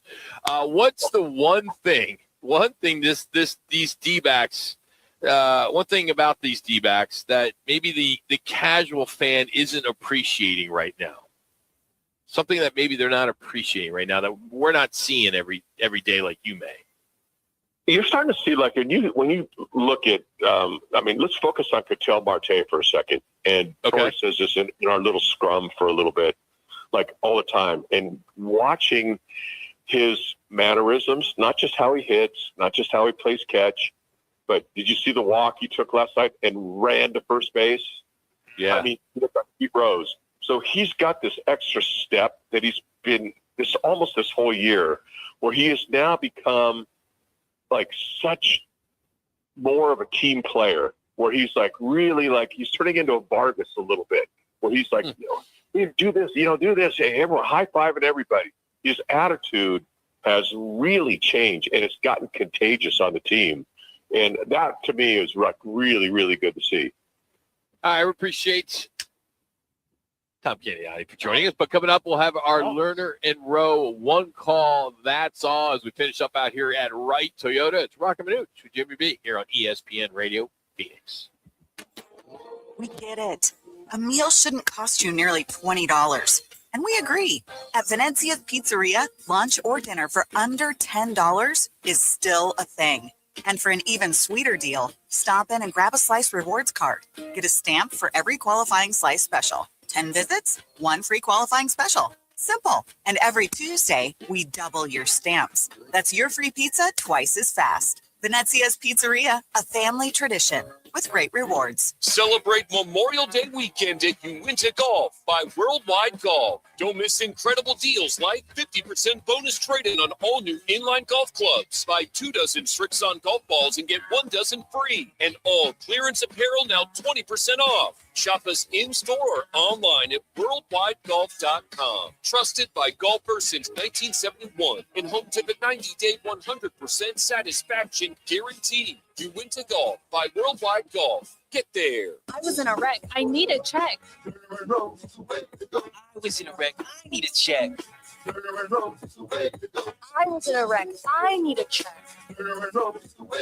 I'm attorney Kevin Rowe. The insurance company's job is to pay you as little as possible. Our job is to get you every dollar you deserve. Call Learner and Rowe today and let's make them pay. Call 977-1900. So where to go on 977-1900. When it's game time in the Valley, you know what time it is. It's Twin Peaks time. Head to Twin Peaks with 5 Valley locations and massive screens everywhere you look. From basketball, baseball, to hockey, fights, and more, there's no better place to catch every play and all the action. Bud Light is a proud partner of sports fans everywhere. Twin Peaks, eats, drinks, scenic views. Your summer starts now with Memorial Day deals at the Home Depot. It's time to fire up summer cookouts with the Next Grill 4-burner gas grill on special buy for only $199. And entertain all season with the Hampton Bay West Grove 7-piece outdoor dining set for only $499. This Memorial Day, get low prices guaranteed at the Home Depot. While supplies last, pricing valid May 14th through May 27th. U.S. only, exclusions apply. See homedepot.com/price match for details. The NFL schedule dropped and it's time to settle up. There's road trips to plan, hotels to book, tickets to split, tailgates to cover, scores to settle, all the things for the season. But now when you send $10 or more to a friend with PayPal by May 28th, you could win 2 tickets to every home game of your favorite team. Yep, the whole season. Visit paypal.com/P2P sweeps. No purchase necessary. See website for details, including how to enter by mail. Brought to you by PayPal, official peer-to-peer payment sponsor of the NFL. It's the Learner and Rowe one call, that's all call of the day. If you're looking for a full-service law firm, just make one call, that's all. 602-977-1900. Learner and Rowe, voted Arizona's best law firm. Yeah, it is. And I think you're seeing the game of hockey continue to get faster, but there's nothing like the playoffs. In the regular season, games 1 through 82, you might see a burst of speed like this for a shift or maybe a period, but you don't see it for 60-plus minutes. You just don't. It's too difficult to play. But everybody is so afraid to make mistakes, and everybody has to be at their best in the playoffs. This pace is absolutely unbelievable. That Montreal team last night played so fast. 5 of their goals were 200-foot goals. They all started behind their own net, and they all ended up scoring a goal off of them. So Montreal is by far the fastest team left. But you are right. Colorado's got to pick up their speed and get their pace going. If you're not a hockey fan, this is the time to be tuning in. That's ESPN. Steve Peters on with us earlier in the program. If you missed anything, you can just download the Arizona Sports app. Go to rockmanuch.com. You can find it there. And of course, that is brought to you by Learner and Row. One call. That's all. All right. Here's what's on tap. As tonight, you got D-backs and Rockies going for game 6 in a row. We will also have right here a good one. Spurs, Thunder, NBA playoffs here on ESPN Radio 620. That will tip off at 5 o'clock. Tomorrow, we will also have here on ESPN Radio 620 at 4:30. It'll be the Knicks and Cavs NBA playoffs. And then Sunday, 4:30, Spurs and the Thunder. That will be 4:30 here on ESPN Radio 620. And, of course, D-backs all weekend on the Mothership 98.7. Ironically, the Saturday game's at 7:10. Yeah. I always do the late 5. They usually do that 5 o'clock, 5:30 game. But Saturday night, for some reason, maybe there's a concert or something. I don't know. Maybe. At 7:10. I think that's what I have in front of me. And then day game, of course, on Sunday, 1:10 with the Rockies. You cracked me up when you went Sunday. So you remember when we used to get advertisements on the radio. The best. 15 funny cars. Sunday, be there, 1:30, Raceway, 15 funny cars. Yeah. Man, oh, man. Glass is looking at us like, what is he What are you guys talking about? Sunday. I recognize the Sunday, but I don't know what it's from. It was from where the drag racers would advertise their big races on radio and TV. And so the spot would come on, and the voice person would always begin with the day that the finals were, which was Sunday. So they were Sunday. So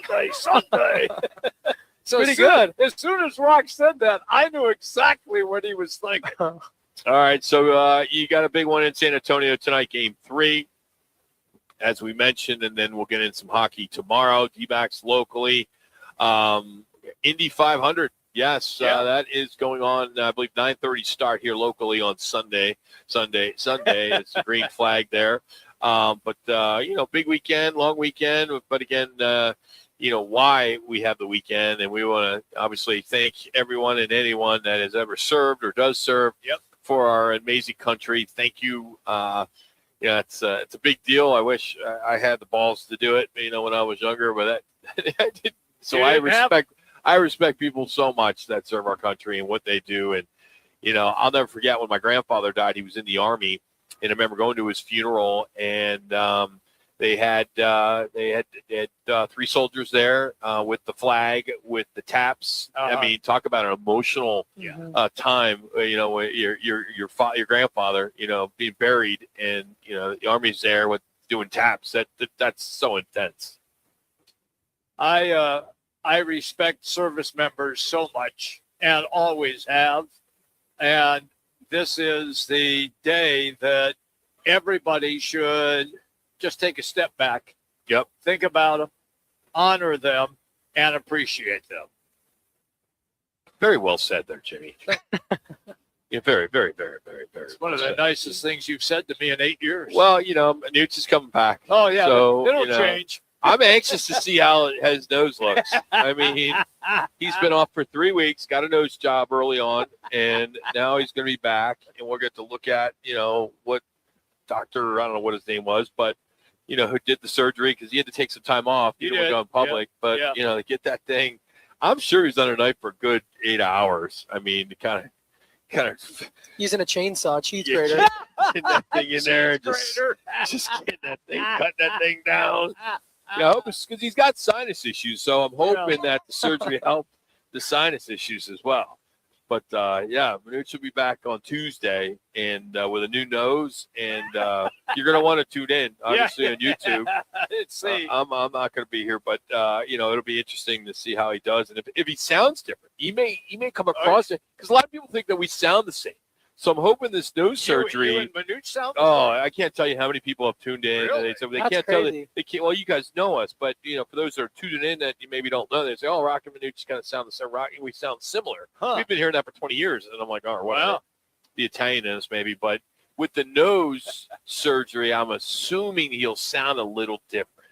His voice might go up. Yeah. Yeah, just a little squeaky. bit. Yeah, he might be squeaky. Yeah, that would be funny. Not really. I wouldn't be able to tolerate it. But But looking forward to him. That's the longest he's been away from the show in really. 21 years. Yeah. Mary went to Hawaii one time, and that was like a week or two for his 60th birthday. Okay. But this is a long time. He must be just Jones. I know he's listening. I mean, he's been listening all week, all 3 weeks, tuning in, on YouTube. He couldn't go anywhere because he looked like a raccoon. His eyes were all black and blue. Yeah. I was going to say, do you think he's heard all these jokes? But I didn't ask it because I know he's been listening. So it was a rhetorical question. Why is it a joke? Why would it be a joke? Manuch, we can't wait to see you and your new nose. I don't get it, Les. You got dumb it down for a 23-year-old or 24-year-old so I know what you're talking about because I have no idea. Hey, Laz, I'll make you feel good. 6'7", Laz. Oh, I can't. I almost did it for you on the stream, but I can't do it.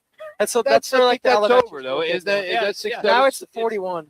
Wait, I haven't heard that one. What is that? 40, so it used to be like 6'7". Now it's 41. In a 41, you got to put your arms across vertical. Yeah, I mean over each horizontal. other, yeah. Over each Yeah. 41. Like over easy. So you just go. What is it? What does it stem from? Because 6'7's got a couple different meanings. It's just all that the kids say, and I got a couple cousins in elementary school and middle school, and it's all they do. It's now 41. Yeah. Give me an example where a kid would use it. Yeah. The same way that you use 6'7". Really? Which Exact is same way. meaningless. Dumb. Like yes. The answer to every question. 41. Yeah, 41. Oh, 41, not 41? 41. No, 40. Oh, it's 41. 41. Because 67 is different than you don't say 67. Right. That's a lot 41. different. 41. 41. That's a great close to the week, guys. Yeah. Oh, God. We need Manuch back bad. Well, there's a lot of us that are in our 50s and 60s listening. We're trying to be in the know. So a lot of parents are going to come home tonight, dinner, sitting in there with their kids. Yeah. 41. And the kids are like, how do you know that, Dad? Right? I would almost kill to be in my 50s and 60s. Really? Yeah, I would. You're young for 90. You're good. Hey, Jamal, great job filling in this week. Appreciate you, man. Thank you. And, Lads, great job as well. Jimmy B, man, you can't wait for Manuch. You can go back to 4 days a week, which is good. Might even be 3 days next week. 3 days, 3 days next week. So. Hey, big Memorial Day weekend out here at Wright Toyota, right on the corner, right on the price. Of course, holiday weekends are always big in the car business. So if you're looking for a new or pre-owned vehicle, Wright Toyota is your spot. Go to WrightToyota.com. So have a great weekend. We'll see you back here on Tuesday.